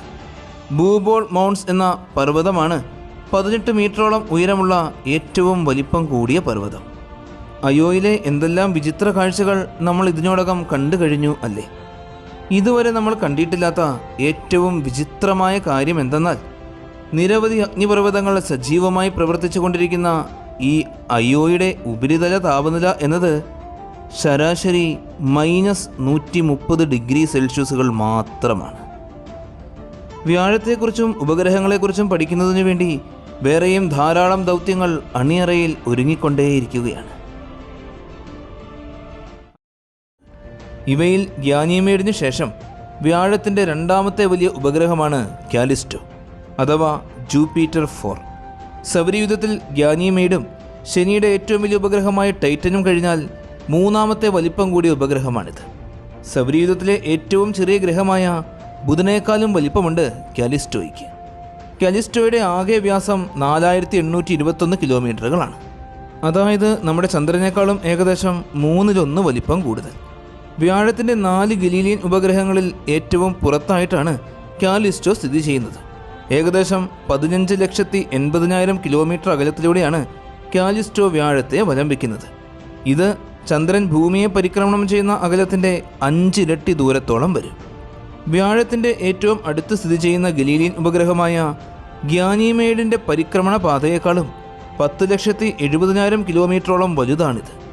താരതമ്യേന വിദൂരത്തിൽ സ്ഥിതി ചെയ്യുന്ന ഉപഗ്രഹമായതുകൊണ്ട് തന്നെ കാലിസ്റ്റോ മറ്റ് ഗലീലിയൻ ഉപഗ്രഹങ്ങളുമായി ചലന പരിക്രമണ അനുപാതത്തിൽ പങ്കെടുക്കുന്നില്ല. അതായത് ആദ്യത്തെ 3 ഗലീലിയൻ ഉപഗ്രഹങ്ങളും പരസ്പരം ഗുരുത്വാകർഷണ ബലത്തിൻ്റെ അധീനതയിലാണ് ബലം വെച്ചുകൊണ്ടിരിക്കുന്നത്. 4:2:1 എന്ന ചലന പരിക്രമണ അനുപാതത്തിലാണ് ജൂപ്പിറ്ററിനെ അവ അവലംബിക്കുന്നത്. അയോ 4 തവണ ജൂപ്പിറ്ററിനെ അവലംബിച്ചു കഴിയുമ്പോൾ യൂറോപ്പ 2 തവണയും ഗ്യാനിമേഡ് 1 തവണയും അവലംബിക്കും. എന്നാൽ കാലിസ്റ്റോ ഇതുപോലെയല്ല. ഇത്ര ദൂരത്തിലൂടെയാണ് ജൂപ്പിറ്ററിനെ അവലംബിക്കുന്നത് എങ്കിലും മറ്റ് ഗലീലിയൻ ഉപഗ്രഹങ്ങളെപ്പോലെ തന്നെ കാലിസ്റ്റോയുടെയും ഒരു വശം നിരന്തരം ജൂപ്പിറ്ററിൻ്റെ നേർക്കും മറുവശം എതിർദിശയിലുമായിരിക്കും. അതായത് കാലിസ്റ്റോ ജൂപ്പിറ്ററുമായി ടൈഡലി ലോക്ക്ഡാണ്. ഇത്ര അകലത്തിലൂടെ ജൂപ്പിറ്ററിനെ 1 തവണ അവലംബിച്ച് തീർക്കുവാൻ കാലിസ്റ്റോയ്ക്ക് വേണ്ടി വരിക 16.7 ഭൗമദിനങ്ങളാണ്. ഇതിൻ്റെ ഭ്രമണപഥം ഒരൽപ്പം വികേന്ദ്രീകൃതവും വ്യാഴത്തിൻ്റെ ഭൂമധ്യ മേഖലയിലേക്ക് ചരിഞ്ഞതുമാണ്. കാലിസ്റ്റോ മറ്റു ഉപഗ്രഹങ്ങളിൽ നിന്നും ഒറ്റപ്പെട്ട് സ്ഥിതി ചെയ്യുന്നത് കൊണ്ട് തന്നെ ഒരിക്കലും ഗണ്യമായി ചൂടാകാറില്ല. കാലിസ്റ്റോയുടെ ആന്തരിക ഘടനയ്ക്കും ഉപരിതലത്തിനും യാതൊരു മാറ്റങ്ങളും സംഭവിക്കാറേയില്ല. മറ്റ് ഗലീലിയൻ ഉപഗ്രഹങ്ങളിലും നമ്മുടെ ഭൂമിയിലും സംഭവിക്കുന്നത് പോലുള്ള യാതൊരു ഭൂമിശാസ്ത്രപരമായ പ്രവർത്തനങ്ങളും കാലിസ്റ്റോയിൽ സംഭവിക്കുന്നില്ല. മറ്റ് ഗലീലിയൻ മൂൺസ് വ്യാഴത്തിൻ്റെ തൊട്ടടുത്ത് തന്നെ സ്ഥിതി ചെയ്യുന്നതുകൊണ്ട് വ്യാഴത്തിൽ നിന്നും ഓരോ ഉപഗ്രഹങ്ങളിൽ നിന്നുമുള്ള ഗ്രാവിറ്റി മൂലം അവ പരസ്പരം വലിക്കപ്പെടുമ്പോൾ അവയ്ക്കുള്ളിലുണ്ടാകുന്ന ഘർഷണം മൂലം സംഭവിക്കുന്ന ടൈഡൽ ഹീറ്റിങ്ങിൻ്റെ ഫലമായി ഭൂമിശാസ്ത്രപരമായ പ്രവർത്തനങ്ങളെല്ലാം അവയിൽ നടക്കും. ഗ്യാനിമേഡിൽ ജൂപ്പിറ്ററിൻ്റെ അതിശക്തമായ ഗ്രാവിറ്റി മൂലം അതിൻ്റെ ഉൾവശം നിരന്തരം ഉലഞ്ഞുകൊണ്ടേയിരിക്കുന്നു. യൂറോപ്പയിലാണെങ്കിൽ നമ്മെ അത്ഭുതപ്പെടുത്തുന്ന വിധത്തിൽ ക്രയോ വോൾക്കാനുകൾ സംഭവിച്ചുകൊണ്ടേയിരിക്കുന്നു. അയോയിൽ അതിഭീകരമായ തരത്തിൽ അഗ്നിപർവ്വത വിസ്ഫോടനങ്ങൾ നടക്കുന്നു. എന്നാൽ കാലിസ്റ്റോയിൽ ഇതുപോലെ യാതൊന്നും തന്നെ സംഭവിക്കാറേയില്ല. കോടാനുകോടി വർഷങ്ങളോളമായി ഇതിൻ്റെ ഉപരിതലം യാതൊരു മാറ്റവും സംഭവിക്കാതെ അതുപോലെ തന്നെ നിലനിൽക്കുകയാണ്. വ്യാഴത്തിൽ നിന്നും ഇത്രത്തോളം അകലത്തിൽ സ്ഥിതി ചെയ്യുന്നതുകൊണ്ട് തന്നെ വ്യാഴത്തിൻ്റെ കാന്തിക മണ്ഡലത്തിൽ നിന്നുമുള്ള ചാർജറായ കണങ്ങളുടെ പ്രവാഹം ഇതിൻ്റെ ഉപരിതലത്തിൽ താരതമ്യേന വളരെ കുറവാണ്. ഉദാഹരണത്തിന് യൂറോപ്പയിലുള്ളതിനേക്കാൾ ഏകദേശം 300 മടങ്ങിലും കുറവാണ്. അതിനാൽ മറ്റ് ഗലീലിയൻ ഉപഗ്രഹങ്ങളിൽ നിന്നും വ്യത്യസ്തമായി ചാർജ് ചെയ്ത കണികാ വിസരണം കാലിസ്റ്റോയുടെ ഉപരിതലത്തിൽ താരതമ്യേന വളരെ കുറച്ച് സ്വാധീനം മാത്രമേ ചെലുത്തുന്നുള്ളൂ. മറ്റൊന്നിനുമില്ലാത്ത അത്യപൂർവമായൊരു പ്രത്യേകതയും കാലിസ്റ്റോയ്ക്കുണ്ട്. സൗരയൂഥത്തിലെ ഏറ്റവും പഴക്കം ചെന്ന ഉപരിതലമുള്ള ഉപഗ്രഹം കാലിസ്റ്റോയാണ്. സൗരയൂഥം രൂപം കൊണ്ട ആദ്യ കാലഘട്ടത്തിൽ തന്നെ കാലിസ്റ്റോയും രൂപം കൊണ്ടു. ഇതിൻ്റെ ഉപരിതലത്തിന് 400 കോടി വർഷത്തിൽ കൂടുതൽ പഴക്കമുണ്ട്. രൂപം കൊണ്ട സമയത്ത് എങ്ങനെയായിരുന്നോ ഉപരിതലം അതുപോലെ തന്നെയാണ് ഇന്നും ഇരിക്കുന്നത്. കാലിസ്റ്റോയുടെ ഉപരിതലത്തിൽ ചെറുതും വലുതുമായ അനേകം ഗർത്തങ്ങൾ നമുക്ക് കാണാം.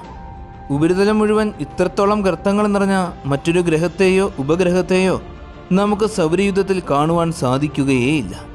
ഉൽക്കകൾ വന്ന് വീണപ്പോഴുണ്ടായ ആ പാടുകൾക്ക് യാതൊരു രൂപമാറ്റവും സംഭവിക്കാതെ ഇന്നും അതുപോലെ തന്നെ ഇരിക്കുന്നതിനുള്ള കാരണം കാലിസ്റ്റോയിൽ ഭൂമിശാസ്ത്രപരമായ പ്രവർത്തനങ്ങൾ ഒന്നും നടക്കാത്തതുകൊണ്ടാണ്. ഇനി നമുക്ക് കാലിസ്റ്റോയുടെ ആന്തരിക ഘടന കാണാം. കാലിസ്റ്റോയുടെ ഉപരിതലം 80നും 150നും ഇടയിലുള്ള കിലോമീറ്ററുകളോളം കട്ടിയുള്ളതും മഞ്ഞുമൂടി കിടക്കുന്നതുമായ ഒരു ലിത്തോസ്ഫിയറിന് മുകളിലായിട്ടാണ് സ്ഥിതി ചെയ്യുന്നത്. 15 മുതൽ 200 കിലോമീറ്റർ വരെ ആഴമുള്ള ഉപ്പുരസമുള്ള സമുദ്രം പുറന്തോടിന് താഴെ സ്ഥിതി ചെയ്യുന്നുണ്ടാകാം. വ്യാഴത്തിനും അതിൻ്റെ ഉപഗ്രഹങ്ങൾക്കും ചുറ്റിലുമായുള്ള കാന്തിക ക്ഷേത്രങ്ങളെക്കുറിച്ചുള്ള പഠനങ്ങളിൽ നിന്നുമാണ് ഇതെല്ലാം നമ്മൾ മനസ്സിലാക്കിയെടുത്തത്. ലിത്തോസ്ഫിയറിനും അതിന് താഴെയുമുള്ള സമുദ്രത്തിൻ്റെ അടിയിൽ കാലിസ്റ്റോയുടെ ഉൾവശം പൂർണ്ണമായും ഏകീകൃതമോ പ്രത്യേകിച്ച് വേരിയൻറ്റുകളോ ഇല്ലാത്തതാണ് എന്നാണ് മനസ്സിലാക്കിയിട്ടുള്ളത്. ഗലീലിയോയിൽ നിന്നും ലഭിച്ച വിവരങ്ങൾ പഠനവിധേയമാക്കിയപ്പോൾ നമുക്ക് മനസ്സിലാക്കുവാൻ സാധിച്ചത് കാലിസ്റ്റോ ഹൈഡ്രോസ്റ്റാറ്റിക് സന്തുലിതാവസ്ഥയിലാണെങ്കിൽ അതിൻ്റെ ഉൾവശം കംപ്രസ് ചെയ്ത പാറകളും ഐസുകളാലും നിറഞ്ഞതാണെന്നാണ്. കാലിസ്റ്റോയുടെ മധ്യഭാഗത്ത് ഒരു ചെറിയ സിലിക്കേറ്റ് കാമ്പാണ് ഉണ്ടാകാൻ സാധ്യത. ആ കാമ്പിന് 600 കിലോമീറ്റർ വരെ റേഡിയസ് ഉണ്ടാകാം. നാളിതുവരെ 9 പേടകങ്ങളാണ് ജൂപ്പിറ്ററിൻ്റെ സമീപത്തേക്ക് പറന്നത്. അവയിൽ 7 പേടകങ്ങൾ കാലിസ്റ്റോയുടെ മുകളിലൂടെ പറന്നിട്ടുണ്ട്. 1970കളുടെ തുടക്കത്തിൽ പൈനിയർ 10ഉം 11ഉം കാലിസ്റ്റോയുടെ സമീപത്തുകൂടെ പറന്നുപോയി. എന്നാൽ അവയിൽ നിന്നും വളരെ കുറച്ച് വിവരങ്ങൾ മാത്രമേ നമുക്ക് ലഭിച്ചുള്ളൂ. 1979 വോയേജർ 1, വോയേജർ 2 എന്നീ പേടകങ്ങൾ വിക്ഷേപിച്ചപ്പോഴാണ് യഥാർത്ഥ കാര്യങ്ങളെല്ലാം തിരിച്ചറിയുവാൻ സാധിച്ചത്. കാലിസ്റ്റോയുടെ ഉപരിതലത്തിൻ്റെ പകുതിയോളം 1 മുതൽ 2 കിലോമീറ്ററുകൾ വരെ റെസൊല്യൂഷനിലൂടെ അവർ ചിത്രീകരിക്കുകയും താപനില, മാസ്, ആകൃതി എന്നിവ വളരെ കൃത്യമായി മനസ്സിലാക്കുകയും ചെയ്തു. 1988 വിക്ഷേപിച്ച ഗലീലിയോ പേടകത്തിലൂടെയാണ് നമ്മൾ കാലിസ്റ്റോയെ കൂടുതൽ അറിഞ്ഞത്. 8 തവണ ഗലീലിയോ കാലിസ്റ്റോയുടെ മുകളിലൂടെ പറന്നു. 2001 C-30 ഭ്രമണപഥത്തിലെ അവസാന പറക്കലിൽ ഉപരിതലത്തിൽ നിന്നും 138 കിലോമീറ്റർ മാത്രം ഉയരത്തിലൂടെ പറന്നു. ഗലീലിയോ ഉപരിതലത്തിൻ്റെ പൂർണ്ണമായ ഇമേജുകൾ പകർത്തി. കാലിസ്റ്റോയുടെ തിരഞ്ഞെടുത്ത പ്രദേശങ്ങളുടെ 15 മീറ്റർ വരെ ഉയർന്ന റെസൊല്യൂഷനിലുള്ള നിരവധി ചിത്രങ്ങൾ പകർത്തി.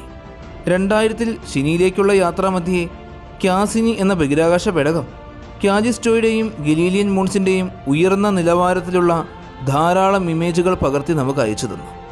2007 ഫെബ്രുവരി മാസത്തിൽ പ്ലൂട്ടോയിലേക്കുള്ള യാത്രാമധ്യേ ന്യൂ ഹൊറൈസൺ പേടകവും കാലിസ്റ്റോയുടെ ധാരാളം ചിത്രങ്ങൾ പകർത്തി. കാലിസ്റ്റോയ്ക്ക് വളരെ കനം കുറഞ്ഞ ഒരു അന്തരീക്ഷമാണുള്ളത്. കനം കുറഞ്ഞ അന്തരീക്ഷം എന്ന് പറഞ്ഞു കഴിഞ്ഞാൽ വളരെയേറെ സാന്ദ്രത കുറഞ്ഞ അന്തരീക്ഷം. അന്തരീക്ഷത്തിൽ ഏറ്റവും കൂടുതലായിട്ടുള്ളത് കാർബൺ ഡൈ ഓക്സൈഡാണ്. പിന്നെയുള്ളത് ഹൈഡ്രജനാണ്. ഓക്സിജൻ ഉണ്ട് എന്നാണ് നമുക്ക് മനസ്സിലാക്കുവാൻ സാധിച്ചിട്ടുള്ളത്. ഉപരിതലത്തിലുള്ള മഞ്ഞുപാളികളിൽ നിന്നും ഉയരുന്ന ചെറിയ പദാർത്ഥങ്ങളാണ് ഈ അന്തരീക്ഷത്തെ നശിച്ചു പോകാതെ പിടിച്ചു നിർത്തുന്നത്. ഇനി നമുക്ക് കാലിസ്റ്റോയുടെ ഉപരിതലത്തിലെ ചില കാഴ്ചകൾ കാണാം. ഇത് 1600 കിലോമീറ്ററോളം വ്യാസമുള്ള വലിയൊരു ഗർത്തമാണ്. അതിഭീകരമായ ഒരു വലിയ ഉൽക്ക വന്ന് പതിച്ചത് മൂലമുണ്ടായ ക്രൈറ്ററാണിത്. വാൽഹല്ല എന്ന ക്രൈറ്ററാണ് ഇപ്പോൾ നമ്മൾ കാണുന്നത്. ഇതാണ് കാലിസ്റ്റോയിലെ ഏറ്റവും വലിയ ഗർത്തം. 3800 കിലോമീറ്ററോളം വ്യാസമുള്ള ഈ ക്രൈറ്റർ സൗരയൂഥത്തിലെ തന്നെ ഏറ്റവും വലിപ്പമുള്ള മൾട്ടി റിംഗ് ക്രൈറ്ററാണ്.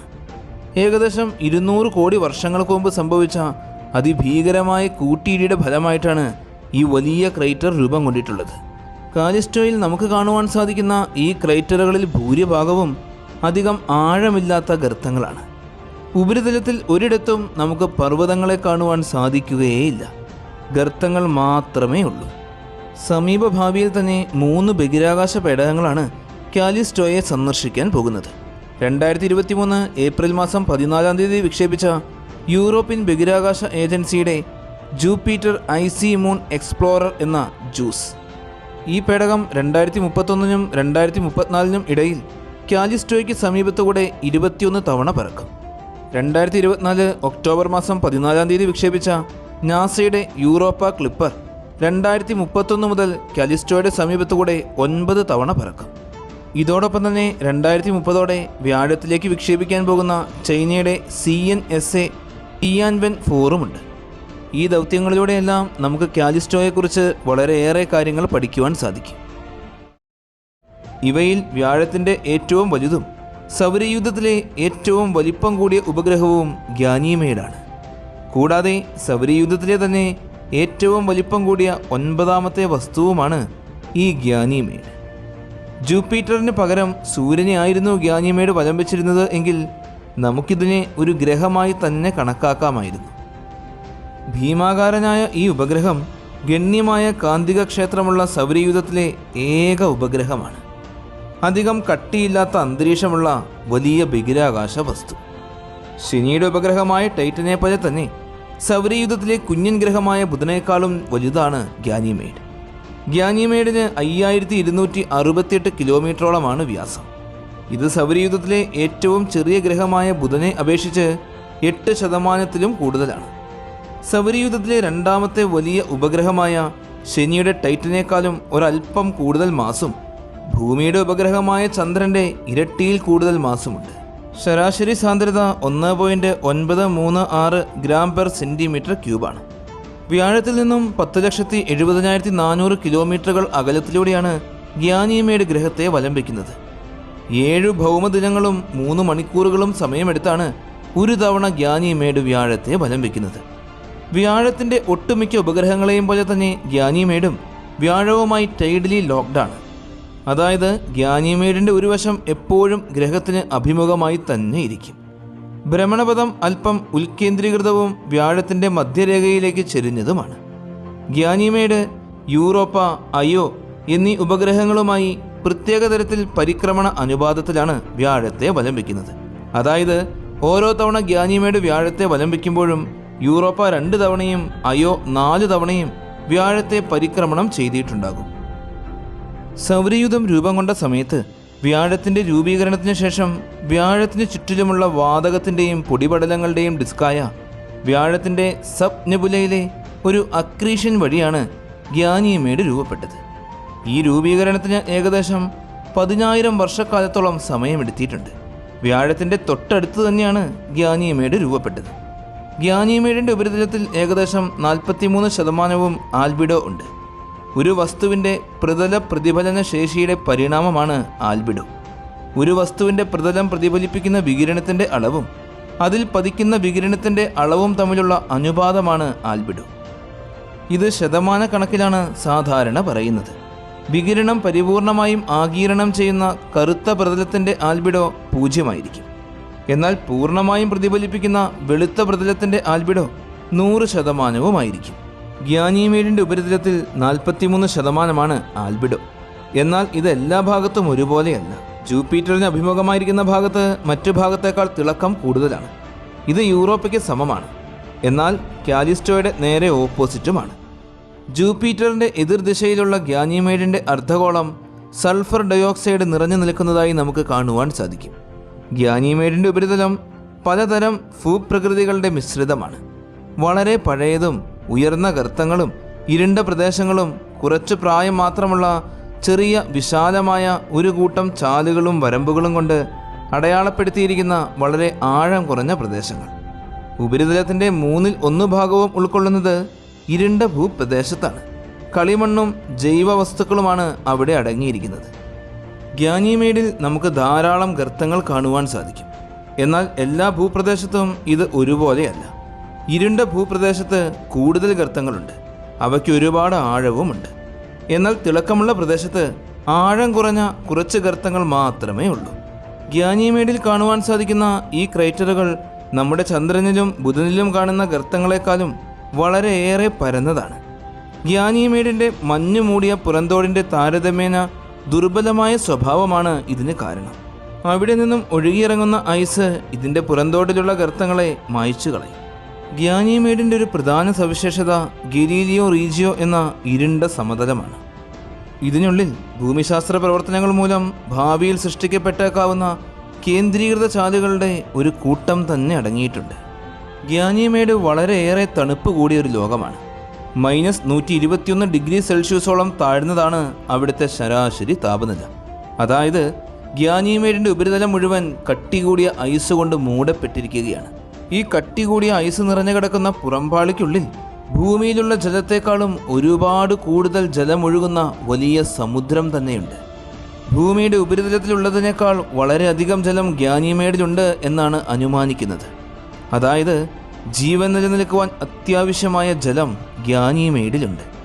ഇതുപോലെ തന്നെ വളരെ കനം കുറഞ്ഞ ഗാനിമേഡിൻ്റെ അന്തരീക്ഷത്തിൽ നമ്മൾ ശ്വസിക്കുന്ന ജീവവായുവായ ഓക്സിജനുണ്ട്. ഗാനിമേഡിൻ്റെ ഉപരിതലത്തിലെ മഞ്ഞിൽ നിന്നും ഉരുകുന്ന ജലത്തിൻ്റെ കണികകൾ സൂര്യൻ്റെ അൾട്രാവയലറ്റ് കിരണങ്ങൾ മൂലം ഹൈഡ്രജനും ഓക്സിജനുമായി വേർപിരിയുകയും അവ രണ്ടും അന്തരീക്ഷത്തിൽ എത്തിച്ചേരുകയും ചെയ്യും. ശക്തി കുറഞ്ഞ ഗുരുത്വാകർഷണ ബലം മൂലം കട്ടി കൂടിയ ഹൈഡ്രജൻ അന്തരീക്ഷത്തിൽ നിന്നും ബഹിരാകാശത്തേക്ക് പോകും. കട്ടി കുറഞ്ഞ ഓക്സിജൻ അന്തരീക്ഷത്തിൽ തന്നെ നിലനിൽക്കും. അതായത് നമുക്ക് ജീവിക്കാൻ ആവശ്യമായ ജലവും ഓക്സിജനും ഗാനിമേഡിലുണ്ട്. നമ്മൾ കണ്ട ഗാനിമേഡിലെ ഈ സമുദ്രം ഗാനിമേഡിൻ്റെ പുറംപാളിയുടെ ഉള്ളിലാണ് സ്ഥിതി ചെയ്യുന്നത്. അതുകൊണ്ട് തന്നെ നമുക്ക് സങ്കല്പിക്കാൻ സാധിക്കുന്നതിലും ഒരുപാട് കൂടുതലാണ് അവിടെ അനുഭവപ്പെടുന്ന മർദ്ദം.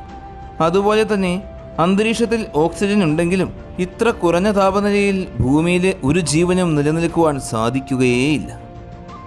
2021 ജനുവരി മാസം ജൂപ്പിറ്ററിനെ നിരീക്ഷിച്ചുകൊണ്ടിരുന്ന നാസയുടെ ജൂണോ സ്പേസ് പ്രോബ് എല്ലാവരെയും അത്ഭുതപ്പെടുത്തിയ ഒരു വലിയ കണ്ടുപിടുത്തം നടത്തി. ജൂപ്പിറ്ററിൻ്റെ ഒരു ഉപഗ്രഹത്തിൽ നിന്നും പുറപ്പെടുന്ന FM റേഡിയോ സിഗ്നൽ ഭൂമിയിൽ നമ്മൾ നിരന്തരമായി ഉപയോഗിച്ചുകൊണ്ടേയിരിക്കുന്ന വൈഫൈ സിഗ്നലാണ് ഗാനിമേഡിൽ നിന്നും വന്നത്. നമ്മൾ ഉപയോഗിക്കുന്ന ഈ വൈഫൈ സിഗ്നൽ ആ ഉപഗ്രഹത്തിൽ നിന്നും എങ്ങനെയായിരിക്കും വന്നത്? നമ്മുടെ ഭൂമിക്കുള്ളതുപോലെ കട്ടി കൂടിയ നല്ലൊരു അന്തരീക്ഷം ഗാനിമേഡിനില്ല എന്ന് നമ്മൾ കണ്ടു കഴിഞ്ഞു. എങ്കിലും അതിശക്തമായ മാഗ്നറ്റിക് ഫീൽഡുണ്ട്. ഈ കാന്തിക വലയം കാരണം ഗാനിമേഡിൻ്റെ ധ്രുവങ്ങളിൽ ഭൂമിയിലേതുപോലെ തന്നെ വർണ്ണശബളമായ അറോറകൾ പ്രത്യക്ഷപ്പെടാറുമുണ്ട്. ഗാനിമേഡിൽ നിന്നും കണ്ടെത്തിയ റേഡിയോ സിഗ്നൽ മാഗ്നറ്റിക് ഫീൽഡ് മൂലം സൃഷ്ടിക്കപ്പെട്ടതാണ്. 2021 തുടക്കത്തിൽ ജൂണോ ജൂപ്പിറ്ററിൻ്റെ ധ്രുവങ്ങൾക്ക് മുകളിലൂടെ പറന്നുപോയപ്പോൾ ജൂപ്പിറ്ററിൻ്റെ ശക്തിയേറിയ മാഗ്നറ്റിക് ഫീൽഡ് ഗാനിമേഡിൻ്റെ മാഗ്നറ്റിക് ഫീൽഡുമായി കൂടിക്കലർന്നപ്പോൾ ഉണ്ടായതാണ് ഈ റേഡിയോ സിഗ്നൽ. അങ്ങനെ സൃഷ്ടിക്കപ്പെട്ട റേഡിയോ സിഗ്നലാണ് ജൂണോ കണ്ടെത്തിയത്. അല്ലാതെ ഗാനിമേഡിൽ അന്യഗ്രഹ ജീവികൾ ഒന്നുമില്ല. നാളിതുവരെ നിരവധി ബഹിരാകാശ പേടകങ്ങൾ ഗാനിമേഡിനെ സമീപിച്ചിട്ടുണ്ട്. ഗാനിമേഡിൻ്റെ സമീപത്ത് ആദ്യമായി എത്തിയ പേടകം പൈനിയർ 10 ആണ്. 1973 വ്യാഴത്തിൻ്റെ സമീപത്തുകൂടെ അമിത വേഗതയിൽ പറന്നപ്പോഴാണ് പൈനിയർ 10 ഗാനിമേഡിൻ്റെ സമീപത്തെത്തിയത്. തൊട്ടു പിന്നാലെ 74 പൈനിയർ 11 ഗാനിമേഡിനെ സമീപിച്ചു. ഇവ ഉപഗ്രഹത്തിൻ്റെ ഭൗതികമായ ഘടനയെക്കുറിച്ച് പഠനങ്ങൾ നടത്തി ധാരാളം ചിത്രങ്ങൾ പകർത്തി നമുക്ക് അയച്ചു തരികയും ചെയ്തു. 1979 വ്യാഴവ്യൂഹത്തിലൂടെ കടന്നു പോകുമ്പോൾ വോയേജർ 1, വോയേജർ 2 എന്നീ പേടകങ്ങൾ ഗാനിമേഡിനെ കുറിച്ച് പഠിച്ചു. അവ ശേഖരിച്ച ഡേറ്റകളിൽ നിന്നുമാണ് ഗാനിമേഡിൻ്റെ വലിപ്പം നമുക്ക് മനസ്സിലാക്കുവാൻ സാധിച്ചത്. ഉപരിതലത്തിലെ ചാലുകൾ നിറഞ്ഞ ഭൂപ്രകൃതി വളരെ വ്യക്തമായി തന്നെ അവർ പകർത്തി. പൈനിയറും വോയേജർ പേടകങ്ങളുമെല്ലാം ഒരുപാട് ദൂരത്ത് നിന്നുകൊണ്ടാണ് ഗാനിമേഡിനെ കണ്ടത്. 1995 ഗലീലിയോ പേടകം വ്യാഴത്തിന് ചുറ്റിലുമുള്ള ഭ്രമണപഥത്തിൽ പ്രവേശിച്ചു. 96-നും 2000-നും ഇടയിൽ ഗാനിമേഡിൻ്റെ തൊട്ട് സമീപത്തുകൂടെ 6 തവണ പറന്നു. ആദ്യ പറക്കലിൽ ഗലീലിയോ ഗാനിമേഡിൻ്റെ കാന്തിക ക്ഷേത്രം കണ്ടെത്തി. രണ്ടാമത്തെ പറക്കലിൽ ഗാനിമേഡിൽ നിന്നും വെറും 264 കിലോമീറ്ററുകൾ മാത്രം സമീപത്തുകൂടെ കടന്നുപോയി. ഗലീലിയോ പകർത്തിയ സ്പെഷ്യൽ റെസല്യൂഷൻ സ്പെക്ട്രൽ ഉപയോഗിച്ച് ഐസില്ലാത്ത സംയുക്തങ്ങൾ തിരിച്ചറിയുവാൻ സാധിച്ചു. പ്ലൂട്ടോയിലേക്കും കൊയ്പ്പർ ബെൽറ്റിലേക്കുമുള്ള യാത്രാമധ്യേ 2007 വ്യാഴത്തിൻ്റെ സമീപത്തുകൂടെ കടന്നു പോകുമ്പോൾ ഒരുപാട് ദൂരത്ത് നിന്നുകൊണ്ട് ന്യൂ ഹൊറൈസൺ പേടകം ഗാനിമേഡിനെ കണ്ടു. ഗലീലിയോയെ പോലെ തന്നെ ജൂണോ ബഹിരാകാശ പേടകം ജൂപ്പിറ്ററിനെ പരിക്രമണം ചെയ്തു. 2017 ഡിസംബർ മാസം 25-ാം തീയതി ജൂണോ വ്യാഴത്തിൻ്റെ 24-ാമത്തെ ഭ്രമണപഥത്തിൽ 97,680 കിലോമീറ്ററുകൾ മുതൽ 1,09,439 കിലോമീറ്റർ വരെയുള്ള ദൂരപരിധിയിൽ ഗാനിമേഡിൻ്റെ ഒരു വിദൂര പറക്കൽ നടത്തി. ഇതിൽ ഗാനിമേഡിൻ്റെ ധ്രുവപ്രദേശങ്ങളുടെ ചിത്രങ്ങൾ വളരെ വ്യക്തമായി തന്നെ പകർത്തുവാനും സാധിച്ചു. വീണ്ടും 2021 ജൂൺ മാസം ജൂണോ 1038 കിലോമീറ്ററുകൾ അടുത്തുവരെ എത്തി. സമീപഭാവിയിൽ തന്നെ ഗാനിമേഡിൻ്റെ ചുറ്റിലുമുള്ള ഭ്രമണപഥത്തിൽ പ്രവേശിക്കുന്ന ആദ്യത്തെ പേടകമായി മാറുവാൻ ജൂപ്പിറ്റർ ഐസി മൂൺസ് എക്സ്പ്ലോറർ എന്ന ജൂസ് ബഹിരാകാശത്തുകൂടെ ജൂപ്പിറ്ററിൻ്റെ സമീപത്തേക്ക് പറന്നുകൊണ്ടിരിക്കുകയാണ്. 2031 ജൂസ് ആദ്യമായി ഗാനിമേഡിൻ്റെ ചുറ്റിലും പറക്കും. അങ്ങനെ വരും കാലങ്ങളിൽ നമുക്ക് ഈ ചന്ദ്രന്മാരെ കൂടുതൽ അടുത്തറിയുവാൻ സാധിക്കും. ശനിഗ്രഹത്തിന് ചുറ്റിലുമായി സ്ഥിരതയുള്ള ഭ്രമണപഥമുള്ള 146 ഉപഗ്രഹങ്ങളെയാണ് നാളിതുവരെ നമ്മൾ കണ്ടെത്തിയിരിക്കുന്നത്. സൗരയൂഥത്തിലെ മറ്റേതൊരു ഗ്രഹത്തെക്കാളും കൂടുതലാണിത്. ഈ ഉപഗ്രഹങ്ങളിൽ ഏറ്റവും വലിപ്പം കൂടിയ 6ാമത്തെ ലോകമാണ് എൻസിലേഡസ്. ഇത് ശനിയിൽ നിന്നുമുള്ള അകലത്തിൻ്റെ അടിസ്ഥാനത്തിൽ 14ാമതായിട്ടാണ് സ്ഥിതി ചെയ്യുന്നത്. കൂടാതെ ശനിയുടെ ആന്തരിക ഉപഗ്രഹങ്ങളിൽ ഒന്നാണിത്. ശനിയുടെ ഏറ്റവും പുറത്തെ വലയമായ ഈ റിങ്ങിൻ്റെ ഏറ്റവും സാന്ദ്രത കൂടിയ ഭാഗത്താണ് ഇത് ഗ്രഹത്തെ വലം വയ്ക്കുന്നത്. ശനിയുടെ ഒരു ഉപഗ്രഹമായ മിമാസ് ഈ വലയത്തിൻ്റെ തുടക്കത്തിലും മറ്റൊരു ഉപഗ്രഹമായ റീ വലയത്തിൻ്റെ അവസാന ഭാഗത്തുമാണ് സ്ഥിതി ചെയ്യുന്നത്. ശനിയുടെ കേന്ദ്രത്തിൽ നിന്നും എൻസിലേഡസിലേക്കുള്ള ദൂരം 2,38,000 കിലോമീറ്ററോളമാണ്. മീമാസ്, തെസീസ് എന്നിവയ്ക്കിടയിലായിട്ടാണ് എൻസിലേഡസിൻ്റെ സ്ഥാനം. ശനിയുടെ ഏറ്റവും പുറത്തുള്ള കനം കുറഞ്ഞ വലയമാണ് ഈ വലയം. ഈ റിങ് വളരെയേറെ നേർത്ത മഞ്ഞുകട്ടകളാലും പൊടിപടലങ്ങളാലുമാണ് നിർമ്മിക്കപ്പെട്ടിരിക്കുന്നത്. മീമാസിൻ്റെ ഭ്രമണപഥത്തിൽ തുടങ്ങി റീയുടെ ഭ്രമണപഥം വരെ വ്യാപിച്ചു കിടക്കുന്ന ഈ റിങ്ങിൻ്റെ വിസ്താരം ടൈറ്റൻ്റെ ഭ്രമണപഥത്തിനും അപ്പുറം വരെയുണ്ട് എന്നാണ് ചില നിരീക്ഷകർ പറയുന്നത്. എൻസിലേഡസിൻ്റെ ഭ്രമണപഥം ഈ വലയത്തിൻ്റെ ഉള്ളിലാണ്. ഈ വലയത്തിലുള്ള പദാർത്ഥങ്ങളുടെ യഥാർത്ഥ ഉറവിടം എൻസിലേഡസ് ആണെന്നാണ് പല പഠനങ്ങളിൽ നിന്നും നമുക്ക് മനസ്സിലാക്കുവാൻ സാധിച്ചിട്ടുള്ളത്. 2 രീതികളിലാണ് പദാർത്ഥങ്ങൾ എൻസിലേഡസിൽ നിന്നും വലയത്തിലേക്ക് നിക്ഷേപിക്കപ്പെടുന്നത്.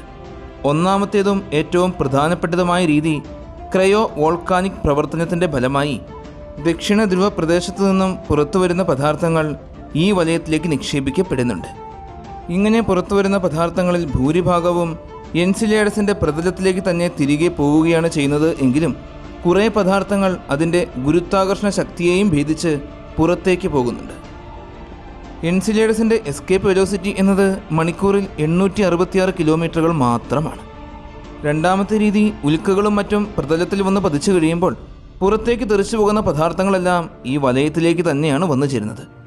ഇപ്പോൾ നമ്മൾ കണ്ട ഈ 2 മാർഗത്തിലൂടെയുമാണ് പദാർത്ഥങ്ങൾ എൻസിലേഡസിൻ്റെ പ്രതലത്തിൽ നിന്നും ശനിയുടെ ഈ റിങ്ങിൽ വന്നു ചേരുന്നത്. എൻസിലേഡസ് താരതമ്യേന വളരെ ചെറിയൊരു ലോകമാണ്.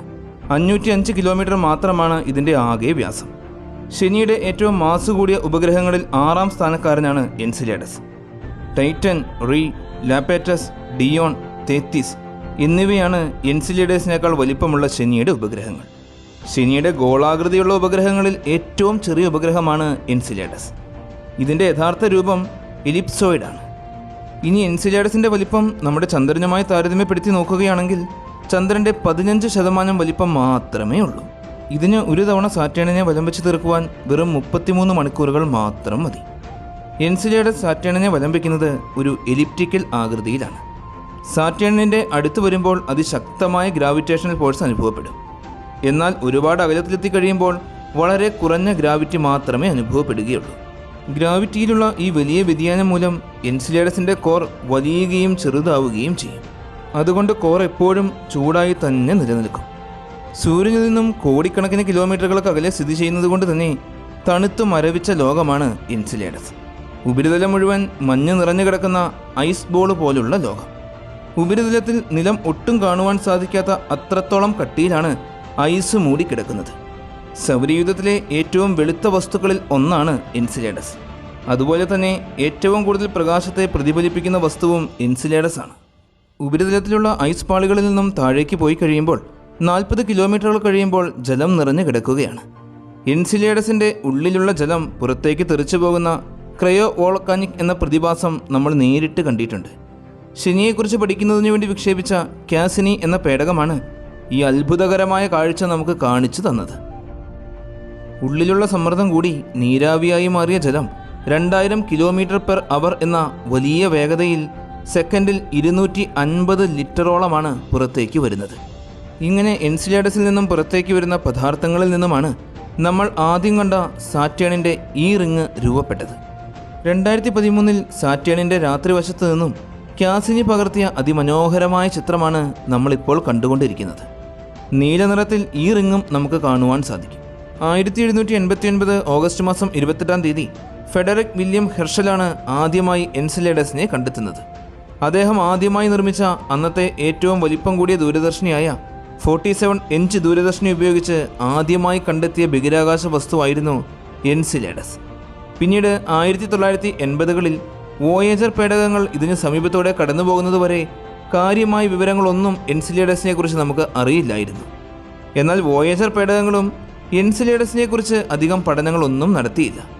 പിന്നീട് 1994 വിക്ഷേപിച്ച കാസിനി എന്ന പേടകം 2004 സാറ്റേണിൻ്റെ സമീപത്തെത്തുകയും സാറ്റേണിനെ വലം വയ്ക്കുന്നതിനോടൊപ്പം എൻസിലേഡസിൽ നിന്നും പുറത്തു വരുന്ന നീരാവികൾക്കുള്ളിലൂടെ പറന്നു പോവുകയും ചെയ്തു.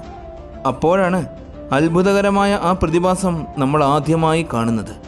ഇതിലൂടെ പുറത്തു വരുന്ന പദാർത്ഥങ്ങളെക്കുറിച്ച് പേടകം ധാരാളം പഠനങ്ങൾ നടത്തി. ഡേറ്റകളെല്ലാം ശേഖരിച്ച് ഭൂമിയിലേക്ക് അയച്ചു തന്നു. ആ ഡേറ്റകളിൽ നിന്നും ലഭിച്ച വിവരങ്ങളെല്ലാം നമ്മെ അത്ഭുതപ്പെടുത്തുന്നവയായിരുന്നു. ഡേറ്റകൾ പഠനവിധേയമാക്കിയ ശാസ്ത്രജ്ഞന്മാരുടെ സംഘം എൻസിലേഡസിൻ്റെ ഹൃദയഭാഗത്ത് തന്നെ കാർബൺ സമ്പുഷ്ടമായി ഉൽപ്പാദിപ്പിക്കപ്പെടുന്നുണ്ട് എന്ന് കണ്ടെത്തി. ഞെട്ടിത്തെരിച്ചുപോയ കണ്ടെത്തലായിരുന്നു ഇത് എന്നാണ് ശാസ്ത്രലോകം ഇതിനെക്കുറിച്ച് വിശദീകരിച്ചത്. ജീവൻ നിലനിൽക്കുവാൻ ആവശ്യമായ അടിസ്ഥാന ഘടകങ്ങളിൽ ഒന്നാണിത്. കൂടാതെ എൻസിലേഡസിൽ നിന്നും പുറത്തേക്ക് വരുന്നത് ജലകണികകൾ മാത്രമല്ല, അമിനോ ആസിഡുകൾ, കാർബൺ ഡയോക്സൈഡ്, നൈട്രജൻ, മീഥെയിൻ എന്നീ പദാർത്ഥങ്ങളെല്ലാമായിരുന്നു. അതായത് ജീവൻ നിലനിൽക്കുവാൻ ആവശ്യമായ ഏറ്റവും പ്രധാന ഘടകമായ അമിനോ ആസിഡ് അവയ്ക്കൊപ്പമുണ്ടായിരുന്നു. അതായത് എൻസിലേഡസിൻ്റെ വലിയ മഞ്ഞുപാളികൾക്കുള്ളിലുള്ള സമുദ്രത്തിനുള്ളിൽ ജീവജാലങ്ങൾ ഉണ്ടാകാനുള്ള സാധ്യതകളുണ്ട്. എൻസിലേഡസിൻ്റെ തൊട്ട് മുകളിലൂടെ പറന്നുപോയ കാസിനി അതിമനോഹരമായ ധാരാളം ചിത്രങ്ങൾ നമുക്ക് പകർത്തി അയച്ചു തന്നിട്ടുണ്ട്. വളരെയേറെ കട്ടി കൂടിയ ഐസ് നിറഞ്ഞ വെളുത്ത പ്രതലം, നിറയെ വരകളും വിള്ളലുകളുമുള്ള ഐസ് കട്ടകൾ. കാസിനി ആദ്യമായി എൻസിലേഡസിൻ്റെ സമീപത്തെത്തിയപ്പോഴാണ് അതിൻ്റെ അന്തരീക്ഷത്തെപ്പറ്റി മനസ്സിലാക്കിയത്. അന്തരീക്ഷം സൃഷ്ടിക്കപ്പെട്ടിരിക്കുന്നത് ഉപരിതലത്തിൽ നിന്നും പുറത്തേക്ക് വരുന്ന നീരാവിയിൽ നിന്നുമായിരിക്കണം. അന്തരീക്ഷത്തിൽ 91% ജലനീരാവി തന്നെയാണ്. മിച്ചമുള്ളതിൽ 4% നൈട്രജനും 3.2% കാർബൺ ഡൈ ഓക്സൈഡുമാണ്. വളരെ കനം കുറഞ്ഞ നേർത്ത അന്തരീക്ഷമാണ് എൻസിലേഡസിനുള്ളത്. ഉപരിതലത്തിൽ പർവ്വതങ്ങളോ മലനിരകളോ ഒന്നും തന്നെ നമുക്ക് കാണുവാൻ സാധിക്കുകയേയില്ല. നോർത്ത് പോളിന് സമീപത്ത് ചെറുതും വലുതുമായ ഉൽക്കകൾ വന്നു പതിച്ചതിൻ്റെ ഗർത്തങ്ങൾ കാണുവാൻ സാധിക്കും. വോയേജർ പേടകങ്ങളിൽ നിന്നും എൻസിലേഡസിൻ്റെ ഉപരിതലം മുഴുവൻ മഞ്ഞ് മൂടിക്കിടക്കുകയാണ് എന്ന് മാത്രമേ നമുക്ക് മനസ്സിലാക്കുവാൻ സാധിച്ചിരുന്നുള്ളൂ. എന്നാൽ കാസിനിയിലൂടെ മുൻധാരണകൾ പലതും തിരുത്തി എഴുതേണ്ടി വന്നു. മാസ് മുൻപ് വിചാരിച്ചിരുന്നതിനേക്കാൾ വളരെയേറെ കൂടുതലാണെന്ന് തിരിച്ചറിഞ്ഞു. സാന്ദ്രത 1.61 ഗ്രാം/സെൻറ്റിമീറ്റർ ക്യൂബ് ആണെന്ന് മനസ്സിലാക്കി. ഈ സാന്ദ്രത ശനിയുടെ മറ്റിടത്തരം ഉപഗ്രഹങ്ങളെക്കാൾ വളരെയേറെ കൂടുതലാണ്. ഇത് എൻസിലേഡസിൻ്റെ ഉള്ളിൽ സിലിക്കേറ്റും ഇരുമ്പും ധാരാളമായി അടങ്ങിയിട്ടുണ്ട് എന്നതിൻ്റെ തെളിവായി. എൻസിലേഡസിൻ്റെ ആന്തരിക താപനില 1000 കെൽവിൻ വരെ ഉയരും. ഇത് മാൻഡിൽ ഉരുകുന്നതിന് കാരണമാകുന്നു. ഈ ലോകം വളരെ സജീവമായിരിക്കുന്നതിനുള്ള കാരണം ഇതാണ്. ക്യാസിനി തൻ്റെ പ്രവർത്തനങ്ങൾ അവസാനിപ്പിച്ച് ശനിയുടെ ആഴങ്ങളിലേക്ക് പറന്നിറങ്ങുന്നതിന് മുൻപ് നമുക്ക് അയച്ചു തന്ന എൻസിലേഡസിൻ്റെ അതിമനോഹരങ്ങളായ ചിത്രങ്ങളാണ് ഇപ്പോൾ നമ്മൾ കണ്ടുകൊണ്ടിരിക്കുന്നത്. ശനിയുടെ ഈ റിങ്ങിലൂടെ ശനിയെ വലം വെച്ചുകൊണ്ടിരിക്കുന്ന എൻസിലേഡസിനെ കാണാം.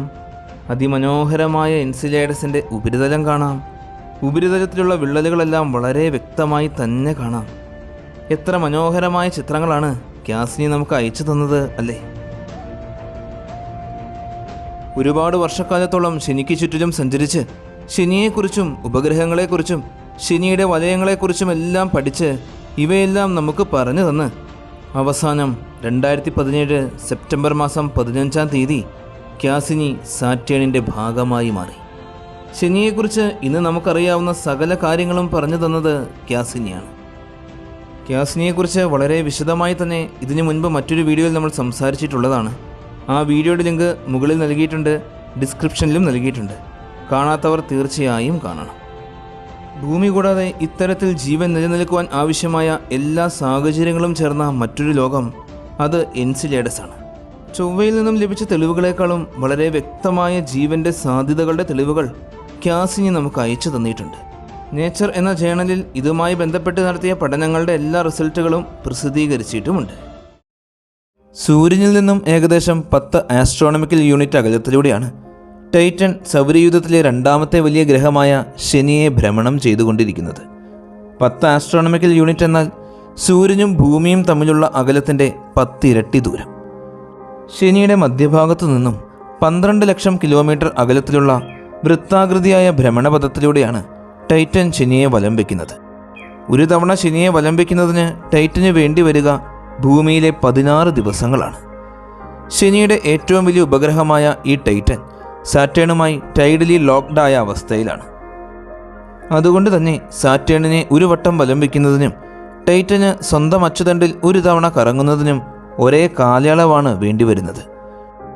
വ്യാഴത്തിൻ്റെ ഉപഗ്രഹമായ ഗ്യാനിമേഡ് കഴിഞ്ഞാൽ സൗരയൂഥത്തിലെ ഏറ്റവും വലിയ ഉപഗ്രഹമായ ഈ ടൈറ്റൻ്റെ വ്യാസം 5152 കിലോമീറ്ററുകളാണ്. അതായത് സൗരയൂഥത്തിലെ ഏറ്റവും ചെറിയ ഗ്രഹവും ഒന്നാമത്തെ ഗ്രഹവുമായ ബുധനേക്കാളും 5.6% വലിപ്പം കൂടുതൽ. ഭൂമി കഴിഞ്ഞാൽ സോളാർ സിസ്റ്റത്തിലുള്ള മറ്റെല്ലാ ഗ്രഹങ്ങളും ഉപഗ്രഹങ്ങളും വെച്ച് നോക്കിയാലും ഏറ്റവും നല്ല അന്തരീക്ഷമുള്ളത് ടൈറ്റനാണ്. ഭൂമിയുടെ അന്തരീക്ഷത്തെക്കാളും കട്ടി കൂടുതലാണ് ടൈറ്റൻ്റെ അന്തരീക്ഷത്തിന്. അതുപോലെ ഭൂമിയിൽ ജീവൻ്റെ അടിസ്ഥാന ഘടകമായ കാർബൺ ധാരാളമായി ടൈറ്റനിലുണ്ട്. ടൈറ്റൻ്റെ ഉപരിതലത്തിൽ വലിയ തോതിൽ ഹൈഡ്രോ കാർബണുകൾ അടങ്ങിയിട്ടുണ്ട്. അതായത് ഹൈഡ്രജൻ്റെയും കാർബണിൻ്റെയും ധാരാളം തന്മാത്രകൾ അടങ്ങിയിട്ടുള്ള മീഥൈനും ഈഥൈനുമാണ് അവിടെയുള്ള ഹൈഡ്രോ കാർബണുകൾ. ഭൂമിയെപ്പോലെ തന്നെ മറ്റു ഗ്രഹങ്ങളിൽ ജീവിക്കുന്ന കാര്യം ആലോചിക്കുമ്പോൾ അതിന് ഏറ്റവും അനുയോജ്യമായത് ഇന്ന് നമ്മൾ ഏറ്റവും കൂടുതൽ പര്യവേഷണങ്ങൾ നടത്തിക്കൊണ്ടിരിക്കുന്ന ചൊവ്വയേക്കാളും നമ്മിൽ നിന്നും 160 കോടി കിലോമീറ്റർ അകലെ സ്ഥിതി ചെയ്യുന്ന ഈ ടൈറ്റനാണ്.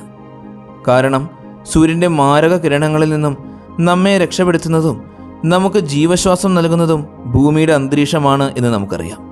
സൗരയൂഥത്തിലെ മറ്റ് ഗ്രഹങ്ങളിലും ഉപഗ്രഹങ്ങളിലും ഒന്നും ഇതുപോലെ നല്ലൊരു അന്തരീക്ഷമില്ല. നമ്മുടെ അയൽക്കാരനായ ചൊവ്വയിൽ ഭൂമിയുടെ 1% മാത്രം കട്ടിയുള്ള വളരെ നേർത്ത ഒരു അന്തരീക്ഷമാണുള്ളത്.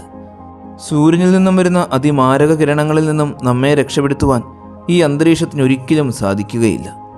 എന്നാൽ ടൈറ്റൻ്റെ അന്തരീക്ഷം ഭൂമിയുടെ അന്തരീക്ഷം പോലെ തന്നെയാണ്. ഓക്സിജൻ ഒഴികെ ഭൂമിയുടെ അന്തരീക്ഷത്തിലുള്ള സകല വാതകങ്ങളും ടൈറ്റൻ്റെ അന്തരീക്ഷത്തിലും നമ്മൾ കണ്ടെത്തിയിട്ടുണ്ട്. ശനിയുടെ വലിയ വലയങ്ങൾക്കുള്ളിൽ മറഞ്ഞിരുന്ന ടൈറ്റൻ എന്ന ഈ ലോകത്തെ ആദ്യമായി കണ്ടെത്തിയത് 1655 മാർച്ച് മാസം 25-ാം തീയതി ക്രിസ്ത്യൻ ഹൈജീൻ എന്ന ഒരു ജ്യോതിശാസ്ത്രജ്ഞനാണ്. അതിനുവേണ്ടി അദ്ദേഹം അന്ന് വലിയൊരു ടെലസ്കോപ്പ് തന്നെ നിർമ്മിച്ചു. കണ്ടുപിടിച്ച സമയത്ത് ടൈറ്റന് സാറ്റേണി ലൂണോ അഥവാ ശനിയുടെ ഉപഗ്രഹം എന്നായിരുന്നു പേര്. എന്നാൽ പിന്നീട് ശനിക്ക് ചുറ്റും വലം വയ്ക്കുന്ന മറ്റ് പല ഉപഗ്രഹങ്ങളെയും കണ്ടുപിടിച്ച ശേഷമാണ് ടൈറ്റൻ എന്ന പേര് ലഭിക്കുന്നത്. വർഷങ്ങൾ കഴിയുന്തോറും പ്രപഞ്ച രഹസ്യങ്ങളെക്കുറിച്ച് അറിയുന്നതിന് വേണ്ടിയുള്ള മനുഷ്യൻ്റെ ജിജ്ഞാസ അവനെ ആകാശത്തിലേക്ക് നോക്കാൻ പ്രേരിപ്പിച്ചുകൊണ്ടേയിരുന്നു. സൗരയൂഥത്തിനകത്തുള്ള ഗ്രഹങ്ങളിൽ അവൻ പേടകങ്ങൾ ഇറക്കാൻ തുടങ്ങി. ഒരുപാട് വർഷങ്ങൾക്ക് ശേഷം ശനിയെപ്പറ്റി പഠിക്കുന്നതിന് വേണ്ടി മാത്രം വിക്ഷേപിച്ച കസീനി എന്ന പേടകം ശനിക്ക് സമീപത്തെത്തിയപ്പോഴാണ് അന്നേ വരെ കണ്ടിട്ടില്ലാത്ത ഒരുപാട് അത്ഭുതങ്ങൾ ശനിയുടെ ചന്ദ്രനായ ടൈറ്റനിൽ നമ്മൾ ആദ്യമായി കാണുന്നത്. അന്ന് കസീനി ടൈറ്റൻ എന്ന ശനിയുടെ ഉപഗ്രഹത്തെ വലം വെച്ചത് 90 തവണയാണ്. ഭൂമിയിലേതുപോലെ തന്നെ നിരവധി പുഴകളും കായലുകളും തടാകങ്ങളും സമുദ്രങ്ങളും എല്ലാം അവിടെയുണ്ട്. എന്നാൽ അവിടെയുള്ള ജലം നമ്മുടെ ഭൂമിയിലേതുപോലെ 2 ഹൈഡ്രജൻ ആറ്റങ്ങളും ഒരു ഓക്സിജൻ ആറ്റവും കൂടിച്ചേർന്ന H2O എന്ന ജലമല്ല. കാരണം സൂര്യനിൽ നിന്നും ഒരുപാട് അകലെ സ്ഥിതി ചെയ്യുന്നതുകൊണ്ട് തന്നെ അവിടുത്തെ താപനില ഭൂമിയേക്കാളും ഒരുപാട് കുറവാണ്. കൃത്യമായി പറഞ്ഞു കഴിഞ്ഞാൽ -179.6 ഡിഗ്രി സെൽഷ്യസ് ആണ് ടൈറ്റനിലെ താപനില. ഇത്രയും തീവ്രമായ തണുപ്പിൽ ജലത്തിന് ഒരിക്കലും ദ്രാവക രൂപത്തിൽ നിലനിൽക്കാൻ സാധിക്കില്ല എന്ന് നമുക്കറിയാം. അതുകൊണ്ട് തന്നെ -179.6 ഡിഗ്രി സെൽഷ്യസിൽ ദ്രാവക രൂപത്തിൽ കാണപ്പെടുന്നത് മീഥൈനും ഈഥൈനും മറ്റു പല ഹൈഡ്രോ കാർബണുകളുമാണ്. 2005 യൂറോപ്യൻ സ്പേസ് ഏജൻസിയുടെ ഹ്യൂഗൻസ് എന്ന പേടകം ടൈറ്റനെ വലം വെച്ചുകൊണ്ടിരുന്ന കസീനിയിൽ നിന്നും വേർപെട്ട് മഴമേഘങ്ങൾ നിറഞ്ഞ വളരെ കട്ടിയുള്ള ടൈറ്റൻ്റെ അന്തരീക്ഷത്തിലൂടെ പാരാച്ചൂട്ടിൽ താഴേക്കിറങ്ങി. ജനുവരി മാസം 14-ാം തീയതി ആ പേടകം തണുത്തുറഞ്ഞു കിടക്കുന്ന ടൈറ്റൻ്റെ ഉപരിതലത്തിൽ ലാൻഡ് ചെയ്തു. കസീനി ഹൈഗൺ ദൗത്യം എന്നാണ് ഈ ദൗത്യം അറിയപ്പെടുന്നത്. ഈ ദൗത്യത്തിലൂടെയാണ് നമ്മൾ ടൈറ്റൻ്റെ ആന്തരിക ഘടന മനസ്സിലാക്കിയത്. ടൈറ്റനിൽ പ്രധാനമായും 5 പാളികളാണുള്ളത്. 3400 കിലോമീറ്ററോളം വ്യാസമുള്ള വിവിധ സിലിക്കോൺ സംയുക്തങ്ങളാൽ നിർമ്മിതമായ പാറ പോലെയുള്ള കോറാണ് മധ്യഭാഗത്ത്. കൃത്യമായി അടക്കി വച്ചിരിക്കുന്നത് പോലെയുള്ള വളരെ കട്ടി കൂടിയ ഐസിൻ്റെ പാളിയാണ് കോറിനു ചുറ്റുമുള്ളത്. എന്നാൽ അമിതമായ സമ്മർദ്ദം മൂലം ഈ ഐസ് പാളി ഐസ് 6 എന്ന രൂപത്തിലാണ് സ്ഥിതി ചെയ്യുന്നത്. ഇതിനു പുറമെ കിലോമീറ്ററുകൾ ആഴമുള്ള തണുത്ത ദ്രാവക സമുദ്രമാണ്. ഈ സമുദ്രത്തിനുള്ളിൽ വലിയ തോതിൽ അലിഞ്ഞു ചേർന്ന് കിടക്കുന്നത് അമോണിയായും മീഥൈനും വിവിധ കാസ്റ്റിക് ലവണങ്ങളും. ഇതിൻ്റെ ഫ്രീസിംഗ് പോയിന്റ് സാധാരണ ജലത്തേക്കാളും ഒരുപാട് കുറവാണ്. അതുകൊണ്ട് തന്നെ ഈ വലിയ സമുദ്രത്തിലെ ജലം മുഴുവനും 0 ഡിഗ്രി സെൽഷ്യസിന് താഴെയുള്ള താപനിലയിലും ദ്രാവകമായി തന്നെ തുടരും. 4ാമത്തെ പാളി സാധാരണ ഐസിൻ്റെ പാളിയാണ്. അതിനു പുറത്ത് 100 കിലോമീറ്ററോളം കട്ടിയുള്ള പുറന്തോടാണുള്ളത്. ഉപരിതലത്തിൽ കല്ലും മണ്ണും പർവ്വതങ്ങളും എല്ലാം കാണാൻ സാധിക്കും. വാട്ടർ ഐസും ഹൈഡ്രോ കാർബൺസും ഓർഗാനിക് മോളിക്യൂൾസും ചേർന്നതാണ് ടൈറ്റൻ്റെ ഉപരിതലത്തിൽ നിറഞ്ഞു കിടക്കുന്ന മണ്ണ്. ഇതിനു മുകളിൽ മേഘങ്ങൾ പല പാളികളായി നിറഞ്ഞു നിൽക്കുന്ന വളരെ കട്ടി കൂടിയ ഒരു അന്തരീക്ഷം. ഈ അന്തരീക്ഷത്തിൽ ഒരു പ്രത്യേക കാലാവസ്ഥാ പ്രതിഭാസവും നമുക്ക് കാണുവാൻ സാധിക്കും. ദ്രാവക മീഥൈനും അതിൽ അലിഞ്ഞു ചേർന്നിരിക്കുന്ന മറ്റു പല ഓർഗാനിക് കമ്പോണൻസുകളും കൂടിച്ചേർന്ന് ചെറിയ തുള്ളികളായി രൂപം കൊണ്ടിരിക്കുന്ന മഞ്ഞിൻ്റെ പാളി. ഈ കട്ടി കൂടിയ അന്തരീക്ഷം പ്രകാശത്തെ വളരെ കുറച്ചു മാത്രമേ ഉള്ളിലേക്ക് കടത്തി വിടുകയുള്ളൂ. ഈ കട്ടി കൂടിയ അന്തരീക്ഷത്തിനുള്ളിലൂടെ കസീനിയിൽ ഘടിപ്പിച്ചിരുന്ന ഇൻഫ്രാറെഡ് ക്യാമറകളാണ് ടൈറ്റൻ്റെ ഉപരിതലത്തെ മുഴുവൻ നമുക്ക് അതേപോലെ കാണിച്ചു തന്നത്. ഈ കസീനി ഹൈഗൺ ദൗത്യത്തിലൂടെ ടൈറ്റൻ്റെ ഉപരിതലത്തെക്കുറിച്ച് നമ്മൾ ധാരാളം കാര്യങ്ങൾ പഠിച്ചു. ഇക്വേറ്ററിൽ നിന്നും സൗത്തേൺ ഭാഗത്ത് കാണപ്പെടുന്ന താരതമ്യേന ഇരുണ്ട നിറമുള്ള ഒരു പ്രദേശമാണ് അസ്ലാൻ പ്രദേശം. ടൈറ്റനിലെ ഏറ്റവും ഉയരം കൂടിയ പർവ്വതങ്ങളിൽ ഒന്നായ ഡൂം അഥവാ ഡൂം മോൺ സ്ഥിതി ചെയ്യുന്നത് ഈ പ്രദേശത്താണ്. ഉപരിതലത്തിൽ നിന്നും 1.5 കിലോമീറ്ററോളം ഉയരമുള്ള ഈ വലിയ പർവ്വതത്തിൻ്റെ വ്യാസം 60 കിലോമീറ്ററോളമാണ്. ടൈറ്റൻ്റെ വടക്ക് കിഴക്ക് ഭാഗത്ത് 30 കിലോമീറ്ററോളം നീളവും 2 കിലോമീറ്ററോളം താഴ്ചയുമുള്ള വലിയൊരു ഗർത്തവുമുണ്ട്. ഇവ കൂടാതെ ഫ്രോസൺ മീഥൈൻ്റെയും വാട്ടർ ഐസിൻ്റെയും മിശ്രിതമടങ്ങിയ ധാരാളം മണൽ കൂനകളുമുണ്ട്. നമ്മൾ ഇന്നേ വരെ കണ്ടെത്തിയിട്ടുള്ള ഗ്രഹങ്ങളിലും ഉപഗ്രഹങ്ങളിലും വെച്ച് നമ്മുടെ ഭൂമിയുമായി ഇത്രത്തോളം സമാനതകളുള്ള ഈ ടൈറ്റൻ എവിടെ നിന്നാണ് വന്നത് എന്ന് അന്തരീക്ഷത്തിൽ നടത്തിയ പഠനങ്ങളിൽ നിന്നും നമുക്ക് മനസ്സിലാക്കാം. ടൈറ്റൻ്റെ അന്തരീക്ഷത്തിൽ നൈട്രജൻ 14, നൈട്രജൻ 15 എന്നീ നൈട്രജൻ്റെ 2 ഐസോട്ടോപ്പുകളുണ്ട്. ഇത്തരം നൈട്രജനുകളെ സാധാരണ കാണാറുള്ളത് സൂര്യനിൽ നിന്നും 74,000 കോടി കിലോമീറ്ററുകൾ അകലെ സ്ഥിതി ചെയ്യുന്ന ഊട്ട് ക്ലൗഡ് മേഖലയിൽ നിന്നും വരുന്ന ധൂമഹേതുക്കളിലാണ്. അതായത് കോടിക്കണക്കിന് വർഷങ്ങൾക്ക് മുമ്പ് ഈ മേഖലയിൽ രൂപപ്പെട്ട ടൈറ്റൻ സൗരയൂഥത്തിനുള്ളിലൂടെ സഞ്ചരിച്ച് ശനിയുടെ ഗുരുത്വാകർഷണ മേഖലയിൽ അകപ്പെട്ട് ശനിക്ക് ചുറ്റും വലം വയ്ക്കാൻ തുടങ്ങുകയും പിന്നീട് അത് ശനിയുടെ ഒരു ഉപഗ്രഹമായി മാറിയതുമാകാം. ഒരുപക്ഷെ ശനിയെ വലം വയ്ക്കുന്ന മറ്റെല്ലാ ഉപഗ്രഹങ്ങളും ഇങ്ങനെ എത്തപ്പെട്ടതുമായിരിക്കാം. ഇന്ന് ശാസ്ത്രലോകം ശനിയുടെ ഏറ്റവും വലിയ ഉപഗ്രഹമായ ടൈറ്റനെക്കുറിച്ച് ധാരാളം പഠനങ്ങൾ നടത്തിക്കൊണ്ടിരിക്കുകയാണ്. അതിനുള്ള പ്രധാന കാരണം ജീവൻ നിലനിർത്തുന്നതിനാവശ്യമായ സാഹചര്യങ്ങൾ നമുക്ക് ടൈറ്റനിൽ വളരെ വേഗതയിൽ സൃഷ്ടിച്ചെടുക്കാൻ സാധിക്കും എന്നുള്ളതാണ്. അതിൻ്റെ പ്രധാന കാരണം ടൈറ്റൻ്റെ അന്തരീക്ഷം തന്നെയാണ്. അന്തരീക്ഷത്തിൽ 97% നൈട്രജനും 2.7% മീഥൈനും 0.2% ഹൈഡ്രജനും മിച്ചമുള്ള 0.1% മറ്റു വാതകങ്ങളുമാണ്. അതായത് ഭൂമിയുടെ അന്തരീക്ഷത്തിലുള്ള ഓക്സിജൻ ഒഴികെ എല്ലാ വാതകങ്ങളും ടൈറ്റൻ്റെ അന്തരീക്ഷത്തിലുമുണ്ട്. നമ്മുടെ ജീവശ്വാസമായ ഓക്സിജൻ ഇല്ല എങ്കിലും ഹൈഡ്രോ കാർബണുകളും ജലവും ഉപയോഗിച്ച് ഓക്സിജൻ നിർമ്മിക്കാൻ സാധിക്കും. ആൽഗെ പോലുള്ള സൂക്ഷ്മ ജീവികളെ അവിടെ നിക്ഷേപിച്ചു കഴിഞ്ഞാൽ ഈ ഓക്സിജൻ്റെ അളവ് നമുക്ക് ഒരുപാട് കൂട്ടാനും സാധിക്കും. എന്നാൽ ടൈറ്റനിൽ നമുക്ക് ജീവിക്കുവാൻ മറ്റു ചില പ്രശ്നങ്ങളുണ്ട്. ടൈറ്റൻ്റെ ഗുരുത്വാകർഷണ ബലമാണ് അതിൽ പ്രധാനപ്പെട്ടത്. ടൈറ്റൻ്റെ ഗുരുത്വാകർഷണ ബലത്തിൻ്റെ ശക്തി ചന്ദ്രൻ്റെ ഗുരുത്വാകർഷണ ബലത്തെക്കാളും കുറവാണ്. ഭൂമിയുമായി താരതമ്യപ്പെടുത്തുമ്പോൾ ഭൂമിയേക്കാളും 7 മടങ്ങ് കുറവ്. അതുപോലെ തന്നെ കസീനി പേടകം ടൈറ്റൻ്റെ അന്തരീക്ഷത്തിൽ ഒരു വലിയ പ്രശ്നം കണ്ടെത്തിയിട്ടുണ്ട്. ടൈറ്റൻ കറങ്ങുന്നതിനേക്കാൾ വേഗതയിലാണ് അന്തരീക്ഷം കറങ്ങുന്നത്.